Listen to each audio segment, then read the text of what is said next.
care. I don't care. I have no sympathy. Don't care. I don't care.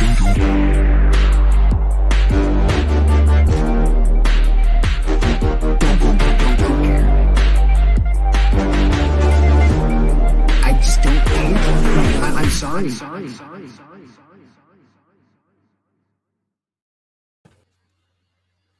Oh, hello. Hey, bud, your hat. Thank you. I got it. I didn't get, someone got it for me. Custom made. Yeah. Explain. You tweeted something, or maybe in a Discord or something. What's the story behind the plunge hat, plunge cat hat? Plunge cat hat. Before I get into that, check out this thing. It goes all over. Oh God, you got a Schiller mic. I got a. I'm still. I don't think it's set up right. I need to figure it out. You got an arm. I got it. Yeah, it's nice. I guess. I don't know how I feel about it. That's cool. So the hat. So I highly recommend if anybody doesn't have a personal logo. Hat. No, just like a personal logo, like or like an NFT that you love or something like you get one. It just feels good. It feels natural. But so my plunge cat, like for anybody that doesn't know, that's my Twitter profile picture. It's actually not an NFT. It was Klon from the Cool Cats on stream one time. He does like these Wednesday drawing streams or whatever. He was like asking for like, I don't even know. It was like recommendations on what to draw next. He was drawing Blue Cat, which is the character in Cool Cats, with different stuff, like a clown. He did one. And I was like, do plunge cat. And he was like, yeah, for sure. Let's do it.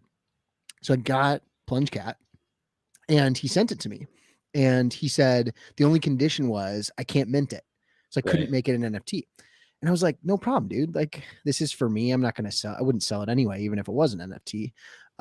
But in the rationale made a lot of sense at the time, which is basically, and you don't even think about these things, but he has, or they have on the Cool Cats, like they have IP, right? That they need to protect. Yeah. You don't want to set a precedent where you're diluting and yeah. Absolutely. So like the concept of honorary Bored Apes, it's like not really a thing. And they made a very conscious decision to not do the stuff. And it's like, no, there's only ever going to be 10,000 Cool Cats of Blue Cat.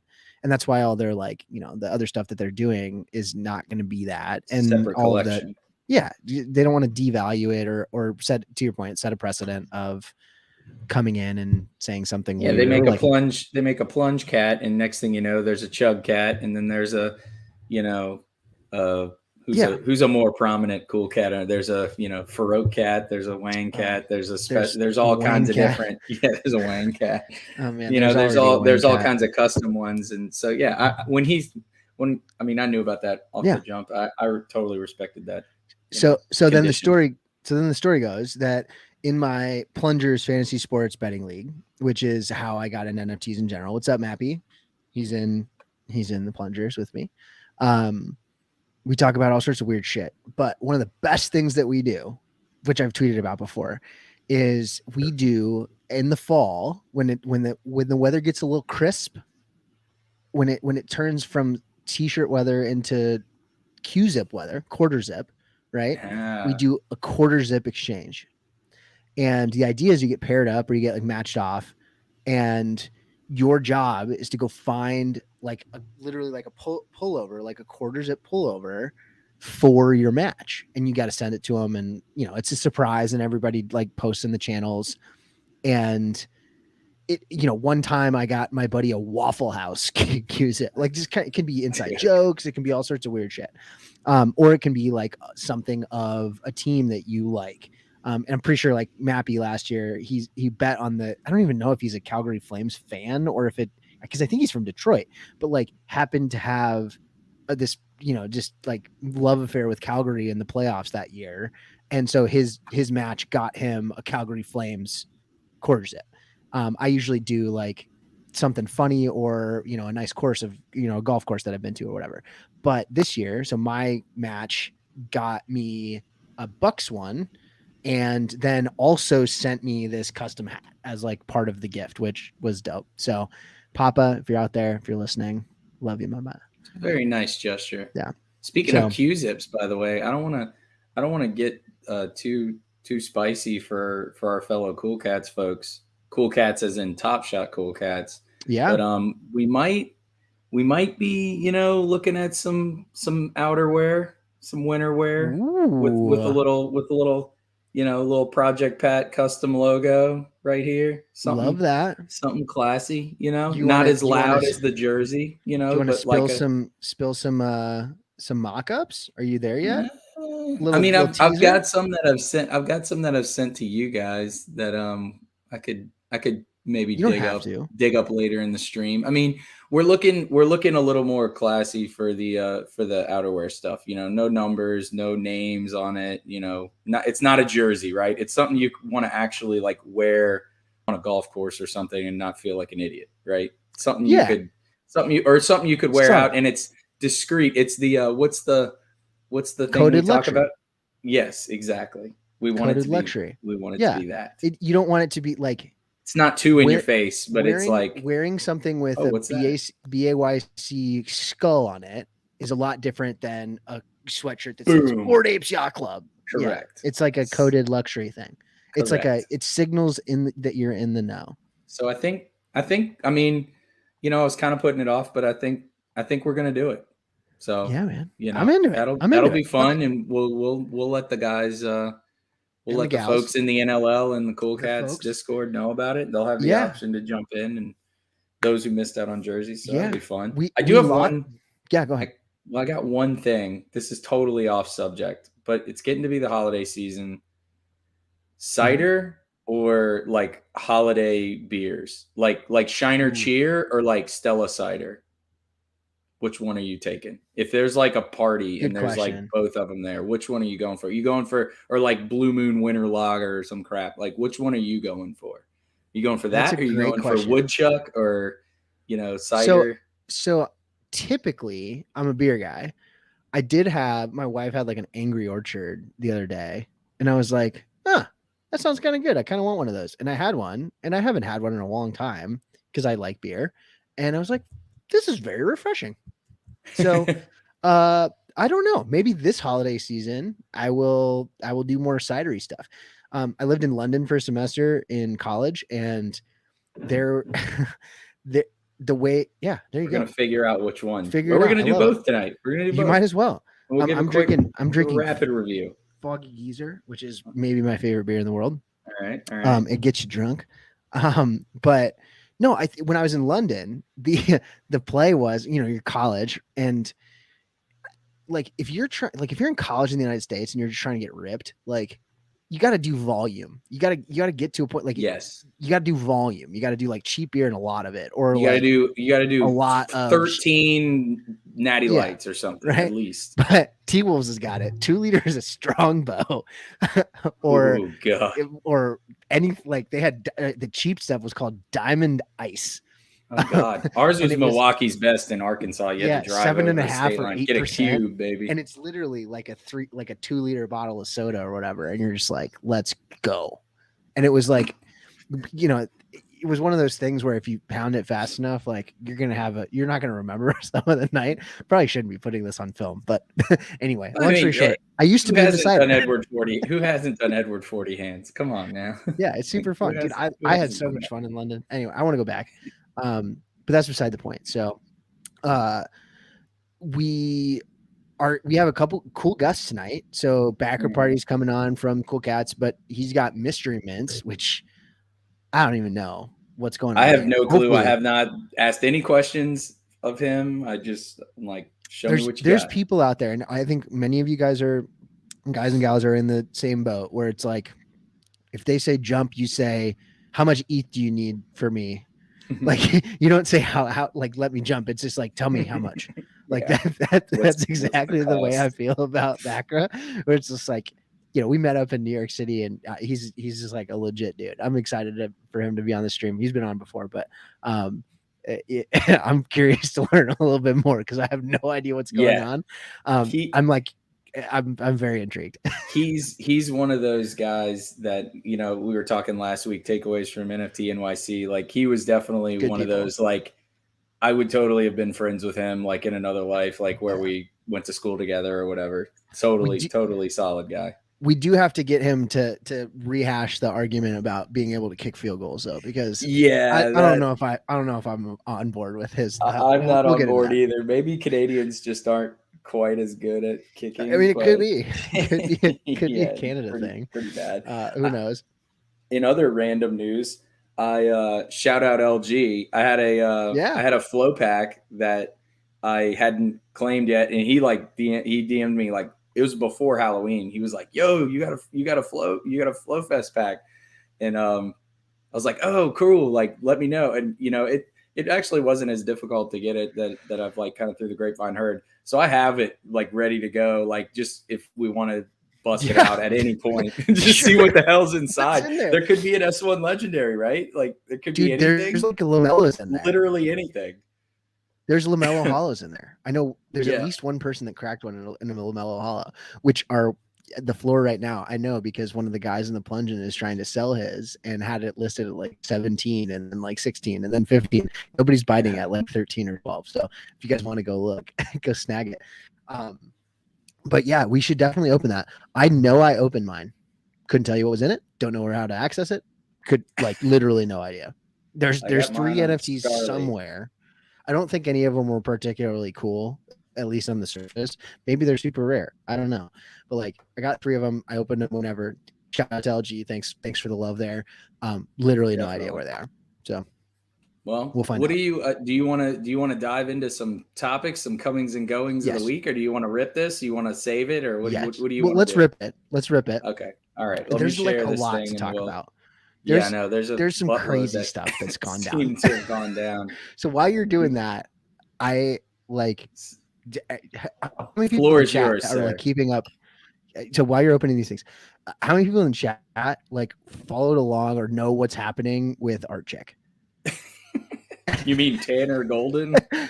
Or Tanner Golden, who's real but not real? I don't really know what's going on. A fake marketing person or something is what I heard. That's wild. I'm like, if your defense is it's a fake person, that's a normal thing. That there's a fake person that used to own my account, Tanner Golden. That's too much work. That's too much legwork. That's too much legwork. Anyway, long story short, T-Wolves, there was someone that posted, and all this is alleged. Like, there's someone that posted early on in Art Chick's account. Now it's like pump 2756. Virtually none of this is verified, by the way. Like, right. So this is all hearsay. Anyway, hearsay. Well, it's all like hearsay. Evidence points towards it's individual sleuthing, right? Yeah. Yes. So, did Backery just gifted a bunch of subs? Nice, dope, dude. Well done, but anyway, the account was used for something else for this like other brand at some point, and it was like the name of the person that was running the account was Tanner. And that Tanner person, Tanner Golden, was still on the like website for the account that was there. So it was like, wait, who is this? This Art Chick account like came from this other thing. Anyway, long story short, they, whoever, right, comes back and says like it was a fake persona that was created for like use on this website for influencer marketing stuff or paid promotion. Like not a particularly compelling reason for having that, but like it's very evident that this account has been utilized for multiple things. So there's all sorts of people that are like trying to figure out this purpose, but that's all in the context of on top of that, like that's in and of itself kind of funny enough or crazy enough. But there's this like FUD token that got created by, what's the guy's name? Tyler. Is it Timas? Tyler says that's I think so. Anyway, long story short, like they had minted this FUD token that cost people a bunch of money to get into, and the contract directly paid out 55 ETH to Art Chick, which is like 200 grand to like shill this fucking this coin. Like, and I think he took in like 750 grand or something like that, 200 grand straight to Art Chick. And it's just like on the surface, ostensibly a lot of the things that she's been trying to do, or they've been trying to do, is to like bring light to and transparency to like being an influencer, to shilling, right? Or whatever, and to like, right? To like honest shilling, like right? That. Basically. Because I will say this. I think there is way too much hatred towards the concept that paid marketing is inherently bad, right? Like if it's paid, it's inorganic. Well, yeah, but the same Celebrity people that are saying commercials, like all the time. What is that? You know, it's all the the time. same thing. And all of these people, many of them, they're so two-faced about it because they're pissed off that TopShot's not marketing and spending money on it. And then at the same time, they turn around and be like, that project, but this NFT project is scummy. Yeah. Do you understand how fucking like just cognitive dissonance that you have to create for yourself to enable that? Oh, this look time who's here. it's different. It's like college football fans. Look who's here. What's up, He's fellas? made it. Old Greg's up in here. Hello. Old Greg made it. Oh, Greg. How are you, buddy? I'm doing all right, man. It's cozy season out here in Southern California. Yeah. It's it's like 60s. Got a jacket on. Get a hoodie. I might put my Uggs on. I don't know. Oh, very nice. You have Uggs? Fun fact. Are they shin height? They are shin height Uggs. And they're the sheepskin flowing out. Outdoor ones? I flipped them so you could see the fur. Very nice. I got a pair of leather. I got a pair of like legit like leather Ugg boots. Like you wouldn't know they're Uggs if you just saw me wearing them with jeans or something. Yeah, they're actually pretty nice. I feel like it's a thing here in like Southern California. The Uggs for guys. Yeah, a little weird, and it's also like you don't really need them. There's never a reason to wear Uggs here. Yeah, right. This is the content just to contrast to the weather where you are, I literally rebuilt the trampoline inside because it's too cold to play outside. Oh, we're back to trampoline. So this is back to trampoline. Back to the first like early plunging days where the tramp was behind there. Now it's back. Yeah, nice. I have a sheepskin rug. The Ugg father, I like that. Yeah, that's a good Uggs. If you're listening, Uggs, hit me up. Hey Greg, just so you know, just a little hoop update. The Clippers are getting their shit kicked in by the Grizzlies right now, pretty nicely. Well, they're up. Grizzlies are up 15 like late in the fourth quarter. But just so you know, the Clippers. What's the Grizzlies record this year? Are they back to 500 or no? They're about to be 8-7. The funny thing though is their strength of victory is like I heard it before the game. It's like second in the league. So like they've beaten good teams. They've just shit the bed against like not like they lost to the Pelicans randomly. So we like to call it the sample size. Yeah, it's a small sample size. It is a small sample size. Atlanta's down 13-0 at the start of the third. Yeah, they suck. So. Atlanta, they blow. I'm a Saints guy. I literally hate the Falcons because not only are they a rival, but they're like the worst football team to ever try to bet on, like against or for. Like they fuck so many people routinely because they lull you into thinking they're decent and then they're just trash. And then they'll like get up and beat. Looks like a young Rob Lowe. I'll take that. That dude's fucking ageless. That guy still looks amazing today. Fun fact. I was about to put on the Outsiders. No. I wish I had I need a like Caruso, if you're out there. I need like a little like for a fun anytime Chug says fun fact. Fun fact. A little like ding thing. Fun fact. Also double fun fact, Blunt. Double fun fact. So before putting the kids to bed, we'll normally like throw on a show or a movie or something like that. So we found this random ass show. It's a movie on Hulu. It's like about werewolves or some shit. And it's Australian, like the studio, all that. It's Australian, a lot of Aussie actors. So I'm curious. I'd like to know with like Wade's or somebody, like an Aussie thinks about this, like their taste in comedy. This is like a 2020 movie. Yep. I swear to God, there's a scene where there's like kids like dicking around or whatever. And then all of a sudden out of nowhere, Who Let the Dogs Out by Baha Men starts playing. The reason I'm bringing it up is because you tweeted about it. Because of my tweet the other day. So I'm just I'm like, oh my God, Blunt should be like falling out of his chair right now. But I'm like, why is this randomly in a relatively recent like children's comedy movie? Like Australians are like, yeah, this is gonna fucking slap. Like we're gonna throw Who Let the Dogs Out in this movie real quick. So I'd be curious. Like, is that like a cult classic over there or something? I don't know. NFT Global Oz. Cult classic. Baha Men. Are they big in Australia still? Yeah. Like, what's up with that just popping in? Like, that would be the equivalent of like a. I don't even know. Like Mambo number 5, like popping up in some random cartoon today. Like, I don't know. Like So you saying this has my wheels turning, because the reason I played that or the reason that tweet came out, here's the sequence of events. My daughter, who's 5 in kindergarten, she starts singing "Who Let the Dogs Out?" and I'm like, how do you even know? Did you know? Like, where did you hear that? And I was like, do you want to listen to the song? She's like, yeah. And so I was like, hey Siri, play "Who Let the Dogs Out" by Baha Men. And the next thing I know, she's like, "Who let the dogs out?" And maybe like this is making my wheels turn. Like, did my kid watch this werewolf movie? I mean, do you have Hulu? It's possible. Yeah, we do. That song has a special place in my heart. Baha Men, BAHA. Baha Men. The Saints would play that a lot because like the D line for a couple of years, a long time ago, like that was like I love it. You know, get a sack, play "Who Let the Dogs Out." Just so cheesy. But man. Yeah. Anyway, maybe Aussies are into that. Yeah, that's cool. Well, hey, why don't we crack this pack and then let's bring up AB and we'll talk Mr. Mintz so we can get him out of here, and then we can talk some Top Shot with either at the end or with Noah or whatever, or maybe with AB. So we'll bring him in. Hey, buddy, how goes it? What's up, dude? Yo, what's up, guys? What's up? That's a fresh fade. You're playing low key. You got a new salad over there. Had it done like earlier today, prepping for the show. Gonna be on the plunge-in. Had to look good. There it is.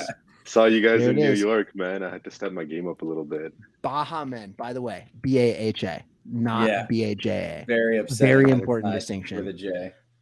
Very upsetting. So yes, and let's get the quick rundown. NFT NYC, you burned the candle at both ends. You went crazy, man. I was like still recovering like last week, like this week, I should say. Like earlier this week, I was still feeling the effects of it. I think everybody was like sick for like 5 days afterwards or something. Oh, it was horrible, man. It was so bad. And like I got back and I was like, do I need like a cleanse? Like, do I need to go like to rehab or something? Like, what do I need? Liquid diet for like 3 days. It was brutal. Like I got there Saturday night and I left Wednesday afternoon, and it was like nonstop from the moment I landed. Yes. What was Marquee, New York like, by the way? Because I've been to Marquee, Vegas. Because I saw like a couple of like clips, like, you know, various folks, you know, having a good time, but like you can never like, what was the venue like up there in New York? It was dope. So I haven't been to the one in Vegas, but this one was pretty dope. So on Saturday night, we had the Kiki party. So shout out to Swicky. What up, Swick? Hey. She's here. So we had there we go. So we had the Kiki party. Had a table there. It's pretty dope, honestly. It's like a really nice it's a really nice venue. They got like 2 floors, very accessible bar, which is obviously crucial. And just good vibes, man. Like honestly, it was a great time. Dead Mouse spinning. Was he playing? He had like a Jersey Shore song I remember a long time ago. That was like his... on Saturday night there was Cascade, and I didn't even know. Yeah, that's right. Pretty much. Yeah, so I didn't even realize. I'm sure the other guys did, but I didn't even realize Cascade was playing on Saturday. So it was like 3 a.m, and I look up at the DJ, and I'm like, Cascade's here. What? Like lost my mind. That's random. Like, where have I been for the past 4 hours? And then on Tuesday, Tuesday night it was Dead Mouse. That was pretty dope too. Shout out to Mr. Peter Fang for that one. That's solid. Yeah, we all waited in line at the Cool Cats party together, and then all pulled the ripcord and went our own at the same time. Directions. That was horrible. Yeah, which one of the guys coming on later, right? Was Noah. Like we Noah ended up. So we'll get into that. Yeah, we're gonna talk a little bit more about the box. That was good time. I know. I think I saw Dr. Jeremy in the chat. Yeah, I did. I saw it too. I don't know if he's up still. He's in Dubai, man. Yeah, cool. CST, Cool Cat line was fun. Yeah. There was someone we were with had the best line though, and I'm not gonna say who it was, but we were hanging out with a bunch of different people. And I know exactly who this was. We're in Times Square, just off of Times Square, up like 47th, 48th. And this older couple is walking by, Tuesday night. Tourists, huge ass line around the block. And I'm like, what's this line for? And the person said something like, it's for Taco Bell. He's like the Taco Bell. It's like right around. He's like, it's crazy, man. Like the Taco Bell. They're like, oh, and they just kept walking. Yeah. Well, he said something about margorritas too. Yeah, he's like, they got a new margarita. He's like, they got like they got like a new margarita machine or something. Yeah. So why don't we rip this pack, Chugs, this flow pack? Yeah, and then we'll dive into Mystery Mints, okay? Yeah. All right, I'll pull it up. By the way, I just got an email from StreamYard, which is the software that we use to stream this. I can add co-hosts now and like co-friends or whatever. So Chugs, I'm gonna let you do that so that you can start doing some producing, so I don't have to do it all myself. That's I'm down with that. I can do some other shit other than drink and just riff off you. All right, let's open this. What? Connect a wallet? What is this? What kind of wallet do I need to connect to? Can I just connect to my Watch, it's gonna like oh my Jesus. No, you gotta like register. What is it, like block? It was like block something, isn't it? Isn't it called like block something? Hold on. Blockto. I think you can create an account and do it with that wallet. I think that's what I did. And I need to do all the same shit that I would do for like Dapper or no? No, I think this one's just like a straight up email. Like you just put your email and sign up. And it's pretty quick. Oh Jesus! They're sending me a 6-digit passcode now. there were 6 or 7 steps, if I recall correctly. That I gotta get my wife in here, get her mate, and get her social security number. You don't know your wife's social security number? I honestly can't remember the middle 2 digits. I know the first 3 and the last 4. I can never get the middle 2. Yeah, so Plunge gives us codes. I don't have any codes. Greg, do you have codes? I may or may not have codes to give away. Greg's I know Greg's got some goods. Where's my? Here. I don't mind me. I'm a mess. Just don't. At least the last 4, Wiki. You should know your spouse's last 4 social because that'll be. I 100% know my wife's last 4. 100%. All right. All right. Here we go. So, Mystery Mints. So Mystery Mints. For anybody that doesn't know, there's like if you're in a Discord that backers in, which I'm in a lot of them because we have like the same friends. I don't know what day it was, but you just came through and you're like, let's go, hop in. Look, that's it. Give us what is going on. Give us the lowdown. What the fuck is happening? So we got together. There's a few of us that got together, and we had an idea for a project. So we've been talking for the past, I want to say like a couple months now, about putting this project together and kind of like envisioning what we want to do with it and like what direction we want to take it in. A lot of brainstorming sessions, a lot of starting back at square one, but eventually we kind of found that path. And then it sucked because I took off to like NYC right in the middle of all of it. And then I came back and it was kind of just like, okay, like this is what we're doing. And it's like halfway done right now. So we got lucky. We got hooked up with some like sick devs. So ZK85, the guy that created RSOP, he's actually the guy that sent us our devs, or like he sent us to his devs. Sure. So we have like a lot of. So there are devs. There are devs. Okay. There are definitely that developers. Is step one. Have a developer. Yeah. So there's definitely developers. Good job, guys. Good job. You guys are like gonna solve the mystery right tonight, I think. At this rate. There's actually devs. There's devs involved in the project. Okay, that's good. My guy Matt, he's like killing it. The stuff that he's done. We actually got a final look at the website like a couple hours ago. So he's out based in London, and he called me like right before bed. He's like, "Yo, I got it done. Like, here's what it's gonna look like," and it looks so much better than anything that we could have expected. The copy pasta is gonna start right now, right? Yeah, I know, for sure. That's so funny. He like completely knocked it out of the park. Not even a home run, man. It's like a grand slam already. And this is the front end dev, but there's also back end dev, right? So he's actually doing both. So he created the website. Yeah, this guy's like certified genius. Yeah, so he full stack developer. He's doing he's a unicorn. So he's setting up the website, and he's also doing all the back end work. He wrote the contract, all that kind of stuff, and so we're ready to go. We're actually launching the website tomorrow. So that's there's going to be, and so we were actually I was talking to the project team, and we're like, the website has a lot of information about what the actual project is going to be. Okay. And so we're starting to like backtrack, and we're like should we like blur some of it out, or should we reveal it slowly? Like what should we do? Like how should we do it? So I think we're gonna leave a lot of the info publicly available. So maybe something like a price might be revealed tomorrow. Maybe the mint date will be revealed tomorrow. But a lot of the other stuff, I think we're gonna hold back and kind of let it go as the week goes on next week. Wait, so we get to know how much you're gonna take from us, and on what date you're gonna take that money from us, and that's it. Essentially, yeah. Essentially, I love it. This is great. I got a good question. We got a good question from the chat. What day do you need to have your wallet funded? That's pretty much the date that we're telling you. Fluffballer funded sounds like a lot more than a typical like 0.06 like random number generated mint. I have to have my wallet funded. Do you want to know how much it should be?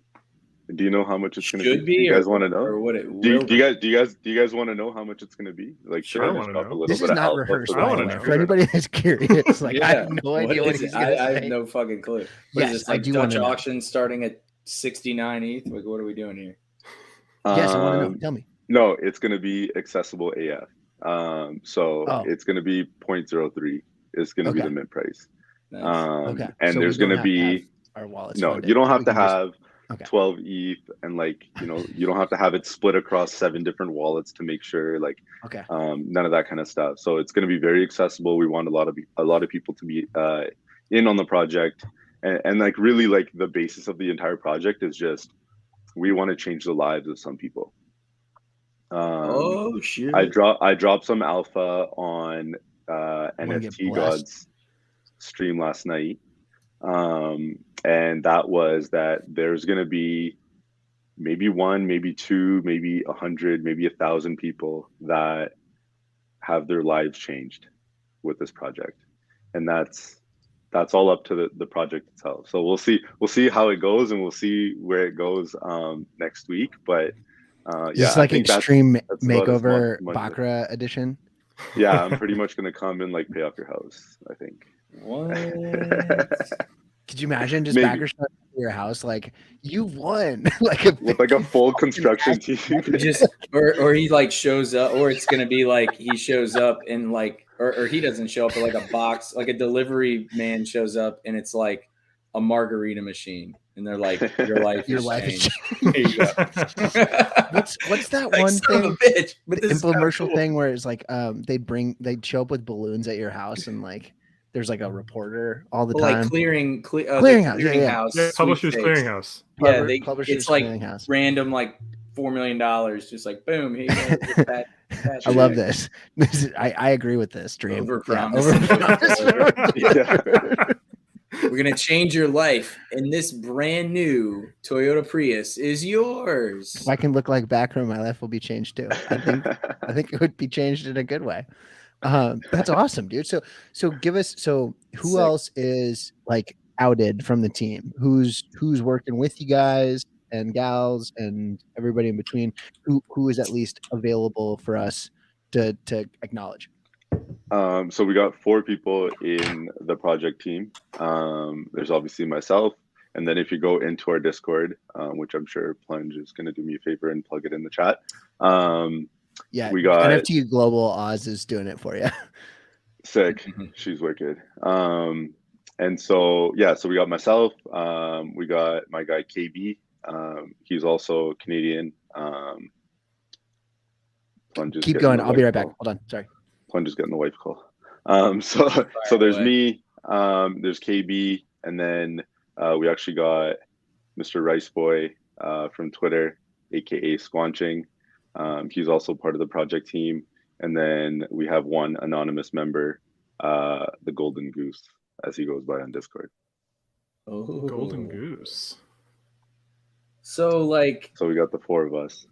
So to the extent you're able to like share, what exactly are we buying? Like, is it literally like the contents are a mystery, or is it like all going to be sort of the same like token? Like, what are we like? So it's not going to be like your Twitter SFT where everybody buys the same one.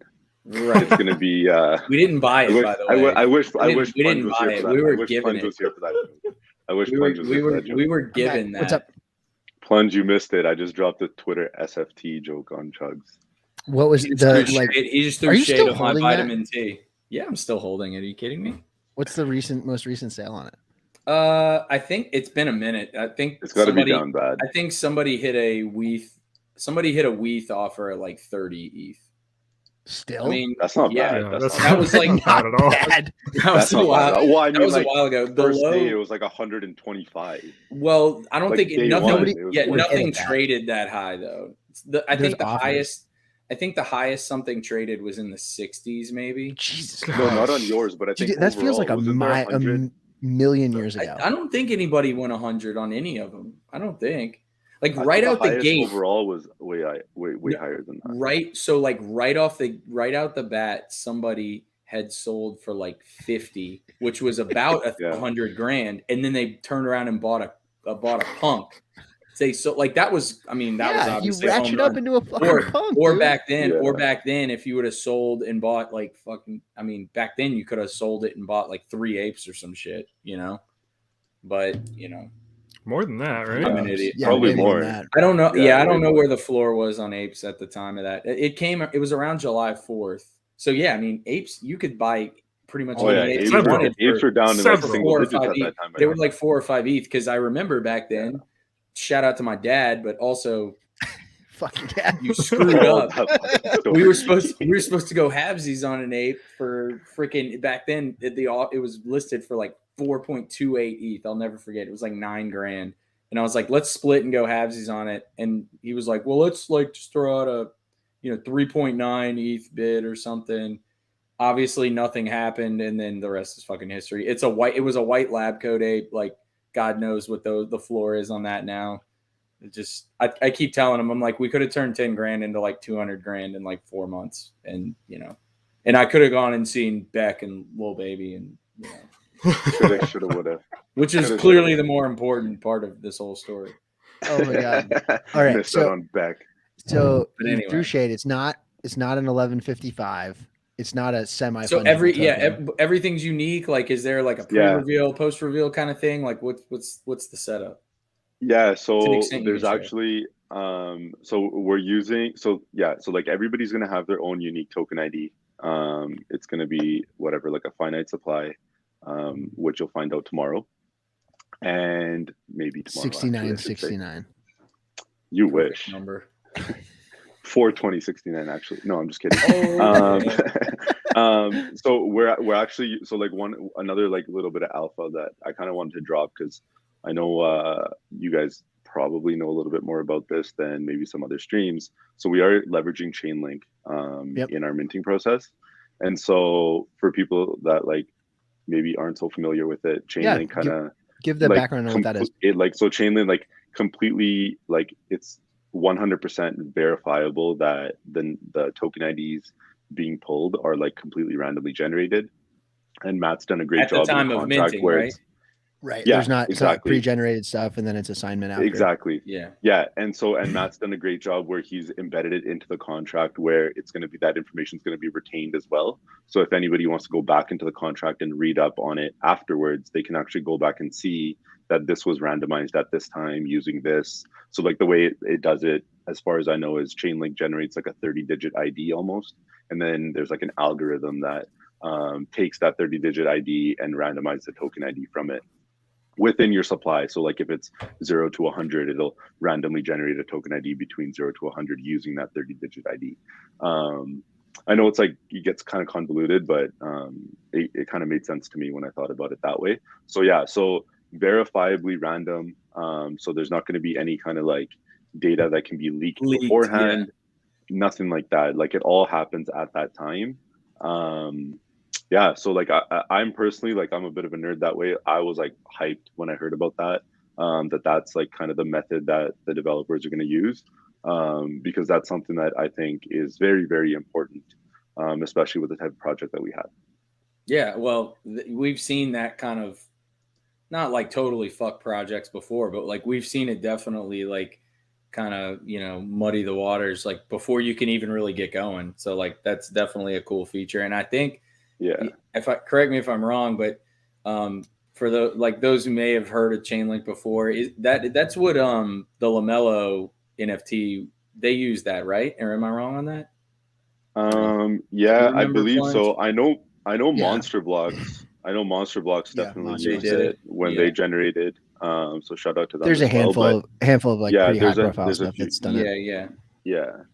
So I was pretty hyped. One thing, and for people that are joining now, and we're talking about Mystery Mints, that's the project. It's sort of, I appreciate the way that you guys are approaching this as sort of like we're revealing things as we go, because that's sort of unique and fun. But I think one thing that gets lost on people sometimes is that have been in the space for a long time is like the tech matters. Like it actually, absolutely. We're so early in the grand scheme of things. You hear that refrain over and over and over again, but like doing it right, relatively speaking, right? Like how do you make sure that in a decentralized world where in theory everything should be trustless in this Web3 ecosystem, like how do we make sure that we're tech forward? And it's not to say that there are like wrong ways of doing things necessarily. There's just like different approaches. And this is one of those approaches that's like, all right, this is like putting, even though it may be more technically difficult to accomplish, and like it's not cutting a corner, right? And that's sort of it's value. It costs more. It's more labor intensive. It's not easy to do all of those things, but it's like it stays true to some of the principles of like why we're doing it in the first place. So I appreciate that as well. And to your point about it, like drawing you into why you're approaching it the way that you are, like I hope that resonates with people as well. Well, it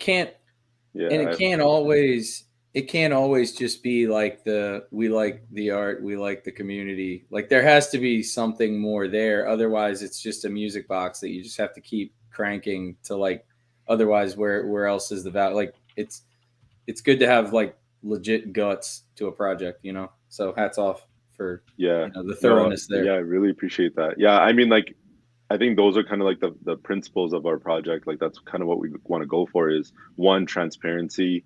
Don't want to hide behind a PFP. Like I know some of our project team is anonymous, but I definitely wanted to have at least one of us that's front facing, that people can kind of put a face to and say like, hey, I know this guy, I've seen him around before. And then number two, just have like the entire like tech side have that verifiable, right? Like you can actually go and read it. If you personally don't know how to read contract, you can ask somebody that does. Like we fully stand behind that that side of our project. And then number three, just like organic growth. Again, it goes back to like the trust side of things. We're not going to be the project that pays for 100,000 bots in our Discord or 20,000 followers on Twitter. Not about that life, because it just kind of creates like an illusion of your project, and that's not really what we're about. We want to go out there and provide value for our collectors, but we want to be true to them, right? We want to be honest with them, kind of show them like, this is what your project is. This is what our project is. This is what you're getting when you buy this NFT. And before you go and mint it, you will definitely know what you're getting yourself into. Very cool. Legit. Very cool. Other alpha things that you can tell us, things that you can't. Oh man, I don't know if I can say anymore. The website's going live tomorrow. Okay. The website link will be dropped on Twitter and in Discord. We got an absolute shit ton of giveaways going on. We started the Discord I think like 4 or 5 days ago, and I think we've already had like 10 giveaways. We're giving away a Steph Curry MGLE on Sunday. Which one? There's the S2. So I think the floor on that's like 1,400 or something like that. Or like I saw that on Twitter actually. It's up on Twitter, right? I'm pretty sure I saw that. So that's a Twitter giveaway. I think pretty much like 90% of the day there's always going to be a giveaway going on in the Discord as well. To answer Wheel's question, no time estimate exactly what time tomorrow, but it's just the website going live. It's not the mint or anything like that. So you don't need to go and check it as soon as the website goes live. You'll have a while to kind of like go and browse the website, read up on it, kind of see what's going on there. And like I said, we'll reveal some information on there as the week goes along. Oh, and that Steph Curry MGLE, I'm pretty sure is 1550. range 0.3. Yeah, it was 14. It was 14 something when I posted it, or when we posted it on Twitter. So I think the floor must have gotten bought up. So point 387 right now, for anybody curious. A pretty penny. For sure. Pretty penny. Yeah, he's a savage right now. I need to go. And I mean, that's like a huge hold even just for the season, because he's going off, right? Yeah, he might win MVP. He might also be it might be Team Curry for the All-Star game, which I'm hoping, fingers crossed, because one of my biggest bags is the LeBron All-Star game moment, where it's LeBron on Team LeBron, and it would be sick if that's the only LeBron on Team LeBron that ever exists. That would be sick. Anyway, that's a good call. Back to you.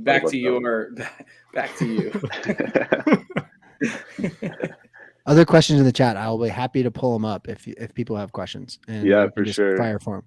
Yeah, no, T-Wolves, no, not tomorrow. So the website goes live tomorrow, but minting is going to be at a later date. So there's going to be a lot of project details that get revealed tomorrow, but the actual mint date is not, at least for another few days. It'll be next week sometime. So you'll have a heads up when that date comes. Awesome. Did you say minting is going to be next week? Is that more alpha? Right, I think it is. Thanksgiving, brah. Ooh, gonna be great. On Thanksgiving. That's tasty. Could be. Those Canadians don't care about Thanksgiving, so like they might just be like, "Oh, it's Thursday at 11 a.m." Like that's they have their own Thanksgiving. They do. When is Canadian Thanksgiving? It was last month.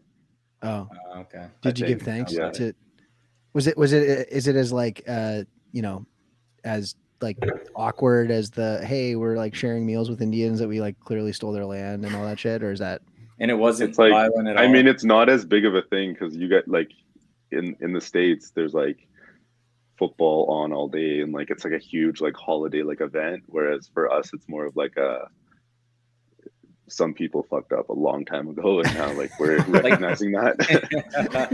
Oh, geez, Snooze. Yikes. So, fucking colonizers, man. Do you guys want to run Nightbot for maybe some? Fuck yes, we want to run Nightbot. Freaking loot. Actually, you know what? Hold on. I'm pretty sure I learned this on there's somebody else's stream the other day. I don't actually think there's anybody in the YouTube, but there's a way to do like StreamYard has a giveaway function, and they've had for a really long time. Oh, so wow. you can do it for all sorts of people. We'll just run Nightbot. So if you're in YouTube, switch over to Twitch. You've known that if you follow our streams.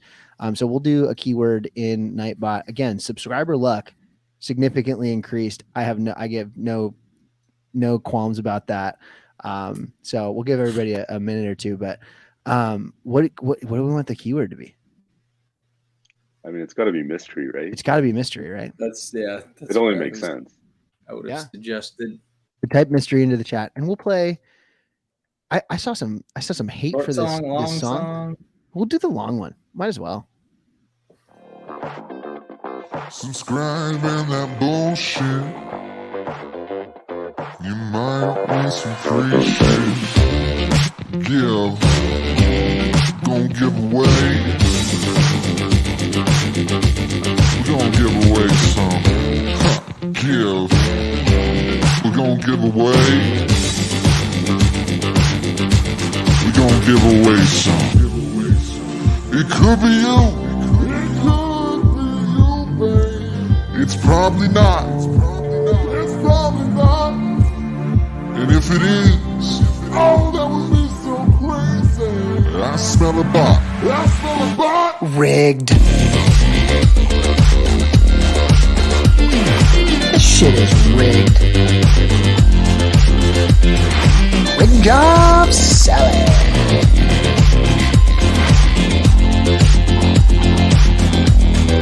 Come on.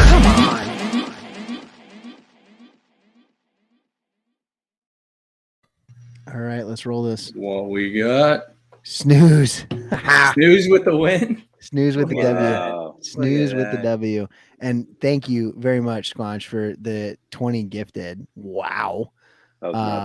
That's pretty dope. Much appreciated for that. Thank you for earlier for the gifted subs. He just wanted to beat me, I think. He saw the leaderboard. He saw the leaderboard. He's that type of guy. Yeah, Snooze. So yeah, you guys can connect in the Plunge in Discord. with all that for whatever that was. What did you just give away? I don't even know. We'll give away a free mint. Oh, a free mint. Yeah, Love that. for next week. So we'll take your ETH address and yeah, Snooze, I'll hit you up. I know we already talked in the Plunge in Discord, so I'll hit you up there. I'll get your ETH address and we'll talk there. 20 more. I needed 20 more. Dude, I feel that. I feel that noise as well. Whenever I get liquid, I guess like I end up like just gifting things. I need the affirmation from the community for like the 30 seconds that people pay attention to your gifts. You're like, oh man, you're the greatest. It's wonderful. Shout out to Plunge. Shout out to the gifted subs. It's like every time that I'm on your guys' stream, like if you just make me wait longer and longer, I'm just gonna end up gifting more and more. I just sit there bored AF. I'm like sitting there watching you guys, like waiting for you to give me the signal. I'm like, oh, I haven't gifted in like 5 minutes. Let me gift 10 more. Might as well. Might as well. So cool, man. I gotta tell you, Bakra. So you said behind the scenes you had somewhere to go after soccer. We got to talk about the field. Wait, before, Before you get into this, I got to drop. So we minted Little Baby Cool Cats last night. Yeah. And, okay. And so I don't want to get into it because I know Plunge is going to go off. But I do want to mention that they got taken down off OpenSea. But Chugs, if you go and connect your wallet to Rarible, I saw one in there. You saw it? Yeah. So I sent you one. I was like, what the hell? It had the same like baseball jersey as Chugs' actual cool, but this one had like a mullet on it. Yeah, I saw it. So it was sick. So as soon as I saw it, I was like, I checked how much, like if I'd made back my profit yet, and I was like, okay, I'm just gonna send this one to Chugs because I think I'm in the black. No, I was wondering. I was like, where the fuck did this come from? I didn't like research like anything about it. I just saw it sitting there, and I was like, yeah. I'll take that. That was like 4 o'clock in the morning last night.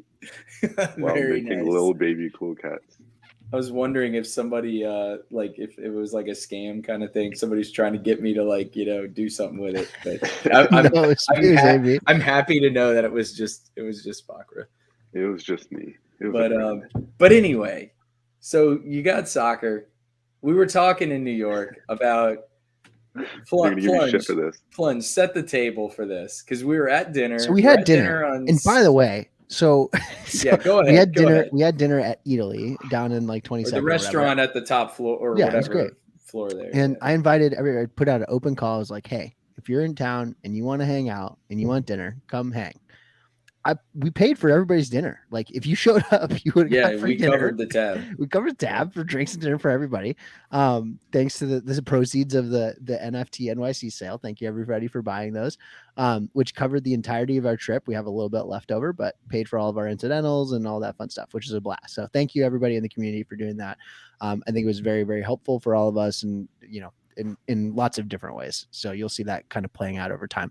But in that conversation, Chugs was a soccer player in college, and Bakra apparently played allegedly played soccer and football in high school in Canada. And Canadian football is weird, but we were talking about like the difficulty of dunking a basketball versus hitting a home run versus kicking a field goal. Like, do you think more people could kick off the street? Yeah, just like anybody in the world, right? Like, how many people could kick I don't even know what the number was, 35-yard field goal, 30-yard field goal, something like that. Yeah, I might have said something like that. From the 30, maybe. I don't remember. Yeah. I think it was from the 30 or something like that. Yeah. From the 30 and or hit a baseball out of a baseball field, or like a home run or like dunk a basketball. And Greg can obviously dunk. And AB, can you dunk? You're a tall guy. No. I could dunk a volleyball back in high school, but not anymore. This is important. That counts. No, it doesn't count. Can you dunk a basketball? And a regulation. No. I could never dunk a basketball. So this is proof positive that like it's way harder to dunk. It's not just a function of like being tall. Like you actually have to have some kind of well, you like if anybody saw me and Greg at NSTBA in NYC, you would know why that Greg can dunk and I can't. It's because Greg is very much in shape and I am not. So I mean, you could probably train for 6 months and then dunk. I bet. Yeah, that's true. If you quit your job, worked out, and in high school, I could dunk a volleyball in high school, but I don't think I was ever able to dunk a basketball. Anyway, so back row was like, I don't think I could kick a 30-yard field goal. I played like, soccer. dude, it's really hard. Chubbs was like, I said I could go do that right now in like dress shoes. Like, I said I can, but I said like a common person probably can. True. Fair enough. Right. And my the home run for that was so but I said, so for home runs, I said more people can probably hit those because you can just get lucky. If you make contact, the velocity of the pitch will help with your swing and the velocity of the ball exiting the park. Whereas for kicking a field goal, it's all on you, right? You don't have any help unless you got like wind in the back or something like that. And like you see NFL like kickers who's like they get paid like millions of dollars to do that one job. They can't kick field goals. Well, pads and like all that. I mean, I concede that's a definite. But they wear minimal padding. Like they pretty much just. We don't actually need to have this argument again. I think the point of contention. I think the point of contention. It's taking back to New York, so I'm okay with it. I think the point of contention was something like where I said like every single player on like my club team would be able to do that, and you're like, I'm not so sure, and I was like, I'm pretty sure like every single one of them. If 23 guys on a soccer roster went and kicked a 30-yarder, like one of them would miss. Maybe. And by the way, for the home run, it's like a pitching machine. Like you don't. It's like batting practice. And that's you can have it dialed up as So I think want. if you have like a college baseball team, I think the percentage of them hitting home runs would be higher than the percentage of like a soccer team hitting a 30 or not. It would be a 30-yarder, right? It'd be like a 37. Depends on how many tries, but disagree. I would say that I think it'd be closer than we all think. I think if you had 20 guys on my like D3 team, go try a field goal from the 30-yard line, so a 40-yard field goal. 20 guys on that team. I would say all 20 would have the distance, and I'll say 19 of 20 hit it. And I would honestly venture to say all 20 on first try. Yes, one try, no like crazy wind. Yes, no chance. On a home run, on like let's say like an 85 yard. Chugs, I need you to have a reunion. Go call up all the guys from your team, and then I need you to like. I'm 35 years old. I will go out to my college this weekend. I will go out. Hey, there he is. I'll go out to my college this weekend, and I will attempt a field goal from the 30-yard line, and we'll see what happens. And I'll record it. If the snow melts here, I'll go do the same. I would love to see that. But back to the baseball thing though, like if you had a pitch, don't need to have this argument. If you had 20 guys like go out and they had one crack at it, like not one swing, but just like one first contact, and you had 20 guys go out, and it was like an 82-mile-an-hour fastball, which like you're good, like if you're a decent baseball player, you should be able to hit that, call it 340 feet, something like that. Right. I'm not saying on the first try. I'm saying if you really got a hold of it, you should be able to hit something that's thrown that fast at you. But I don't think I think it would be like 7 out of the 20 do that. There's no way. Scavo is madness. You can't say that it's going to be an 82 mile an hour though, right? Like if you're setting up a pitching machine. He's saying it's a pitching machine. It's a pitching machine. Right. He's saying like literally a gun is just shooting a down the middle like 75. Call it 75. Okay, 75 mile an hour. However fast you want it. You can dial it to 60 if you want just a lob. You can dial it to 90 if you want some extra velocity. I'm just going off down the cock. High school experience where like guys could throw. That's a shot. Yeah, you're right, GP. It's guys a shot. could throw that 340 is a long way. Well, I'm just thinking of like high school fields. Center field was probably like, I don't know, 350 or something. And then right and left is probably like 315, 325, something like that. If you really got a hold of like an 70, I was saying an 82 mile an hour fastball. Somebody could throw heat. Ooh. Is Ofer in all three skills? Well, I definitely can't dunk. And a home run, no chance. No chance. Not. I mean, if you gave me 20 outs in a home run derby, there's almost no way. that I could. Yeah. That I'm I glad, could I'm glad to but a see field that I goal, got some but a people field, backing but me a up in the but chat. a field goal. Don't fuck with me. I've got footage. I've drilled a 50-yarder before recently. Yeah, I've seen it. Pull it I've seen up. it. You NFT'd it, didn't you? Didn't you make an What's that? NFT out of it? I did not. I almost minted it just for fun, but I can fucking kick a ball. So like, Yeah, I won't back down. I can confirm that. I can confirm that. Taylor, hello, welcome. Yeah, what's up? I was gonna say, man, we're talking about meaningless shit right lived now. through this conversation once already. I didn't have to do it twice. Yeah, for sure. So background, anything you gotta say before you go play like really bad soccer, because apparently you can't kick a ball. No, I'm gonna go try my best and hope I get outdoor or indoor trophy when I go.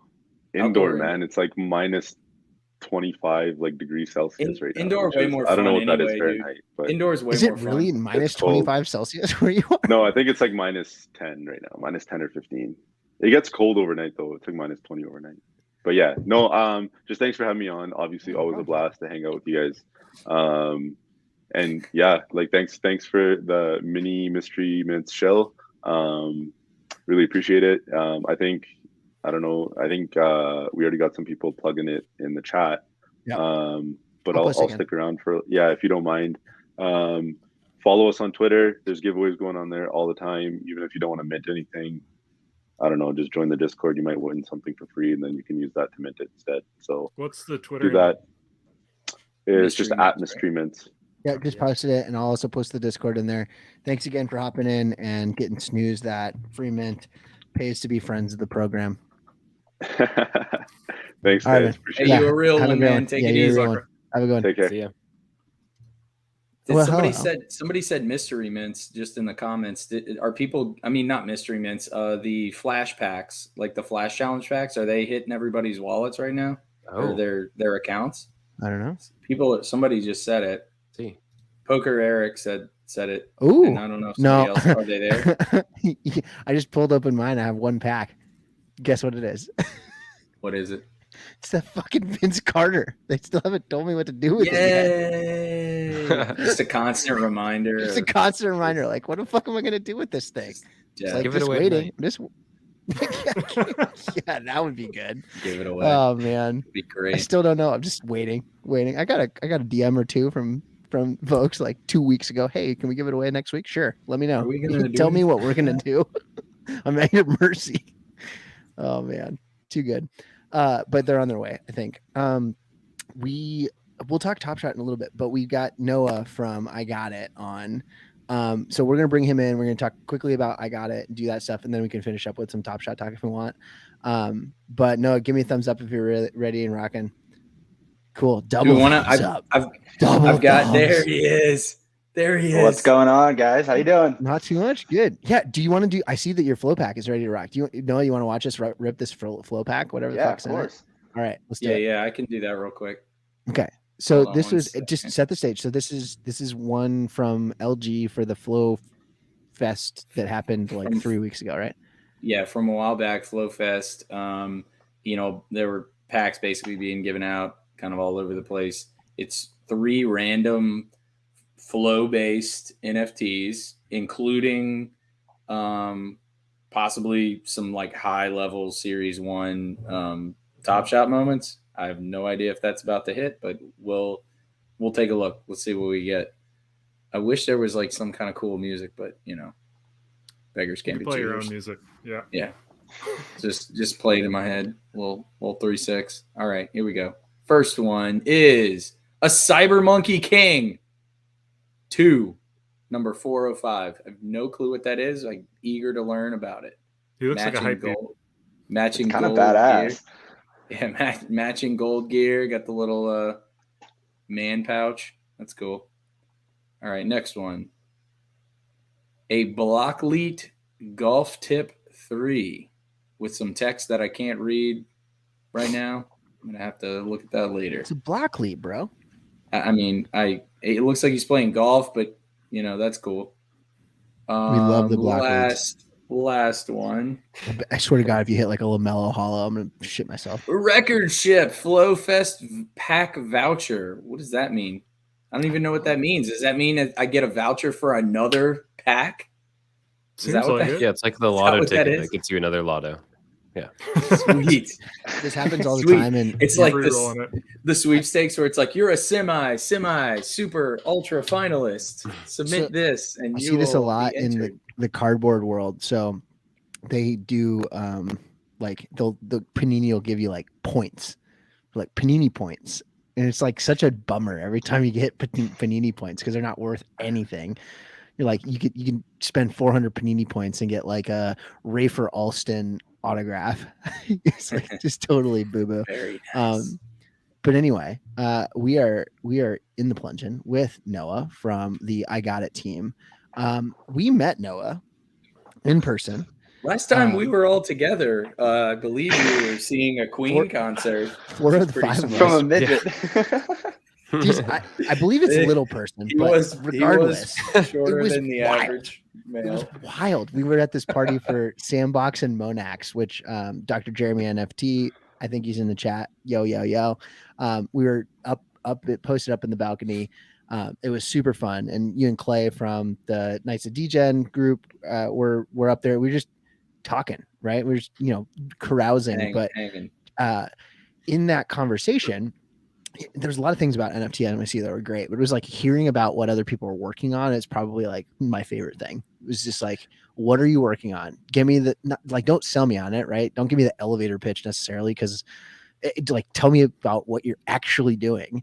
I need more than 30 seconds because I've got more than 30 seconds. So you've got more than 30 seconds now.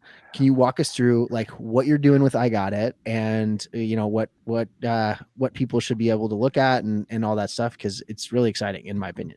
Yeah, of course. And I mean, you touched on a great point. I mean, like the whole NFT NYC, like what made that awesome. And like, that was probably one of my favorite moments was, we were up there doing whatever and like madness was going down on the floor beneath us. And then you and I were just up there talking NFTs for however long it was while, some guy was up there floating on the top of the stage. So that was great. But yeah, I got it. So we're a marketplace technology company, and we originally started in the physical memorabilia space. So we partner with teams like the Kansas City Chiefs, LA Chargers, New Orleans Saints, Milwaukee Bucks, and a couple of other teams. And what we do is we put our marketplace technology on their mobile app and on their web app, where you can go on there and bid on autograph memorabilia, game used memorabilia, experiences, tickets, all that cool stuff. And so, that was kind of our first integration into the sports space. And last year we had only had one team with the Saints, and then this year we upped it to 11 teams. So we've been growing quickly on that front. But that was, kind of a nice leeway into the NFT space. Just based off of our partnerships with those teams, like it was kind of easier to start the conversations with some high-end athletes. And we have kind of 3 verticals. The first one is our version 1.0, which we launched with the Detroit Pistons a couple months ago. Our biggest focus there was just creativity and utility. So like there was, if you collected all of the championship rings, you got a replica championship ring from the Pistons of your choice. Another one was you get season tickets for 5 seasons or a meet and greet with Ben Wallace, kind of cool things like that. That was kind of from an NFT perspective, though, on the basic side. What we launched recently a couple of weeks ago was our charter membership program. And we've essentially created a way for sports fans and NFT collectors as a whole to participate in the upside of young athletes. And when the athletes themselves have successes both on and off the court, you'll be able to benefit from it through follow-on NFTs. So for instance, you buy into the charter membership program, and we've launched so far soft launch with Mikey Williams, who's one of the top players in the class of 2022. He has over 5 million followers on social media, friends with Bronny James. Aside from the D'Amelio sisters, he's probably one of the biggest high schoolers on the planet. It's a San Diego guy. Yeah, San Diego. And so we launched with him. We did soft launch with Fernando Tatis Jr., Ronald Acuna, and Vlad Guerrero. We were praying that at least one of them would get the MVP tonight. Unfortunately not. No luck. Works. Yeah, it was Ohtani and who hit it Bryce from Harper. the NL? Bryce Harper, which really growing up in DC, like that one still kind of burns, but at least the Nats got a World Series ahead of him. I don't know. This year was weird because everyone in the NL, like none of those guys were on playoff teams. So it was like kind of a weird one this year. But yeah, so we created this charter program. So like I was saying, when the athlete does well on or off the court, we'll release follow-on NFTs. And so as a charter holder, you're entitled to receive those follow-on NFTs for $1. And yeah, so that Mikey one, we had just sold those out. So if you go to the marketplace up top, you'll be able to see some other ones that are available. So like for instance, when our first one we dropped for Mikey was his battle in Miami, where he played against Bronny James, Amari Bailey, and a couple of other big name guys. So like for instance, when Mikey gets drafted #1 overall, gets his first 10 million followers on social media, first MVP, things like that, we'll release follow-on NFTs for $1 to the charter holders that they can sell, they can hold on to, whatever they like. So we've kind of created this really cool experience that diehard sports fans like myself can really test their true knowledge of the game. And we're excited. So we've obviously launched those guys, but we have a pipeline of over 50 plus athletes that we're going to be rolling out over the next year, including guys like Tyreek Hill, Aaron Donald. We got a couple of high-end college football athletes. Stingley, baby. So we're excited. I see that. We got Derek Stingley. Yep. I was actually on the phone with him the other day. He's quite the character. He's a stud, man. He's a beast. Freaking awesome. And I mean, that's something that we really pride ourselves in. Like, we want to associate, and I think we kind of proved ourselves with baseball. We want to come out with the best athletes in sports. That's where we want to start.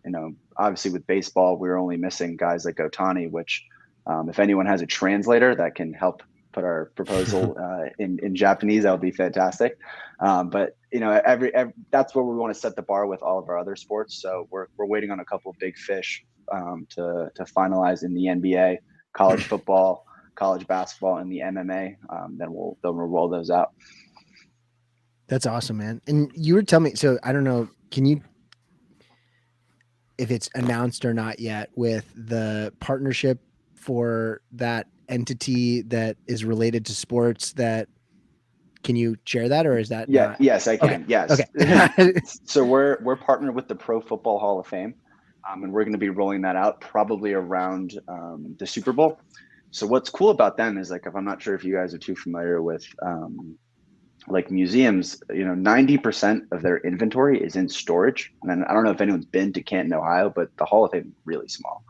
So what we're excited about is we're able to take all of that inventory, that some of which hasn't seen the light of day for 30 plus years, and turn those into NFTs. And so what we did was we set up our team at the Hall of Fame to capture 360 footage. So you'll be able to zoom in, see like the exact detail. The example I always use is Bart Starr's jersey from the very first Super Bowl. So you can zoom in on that jersey.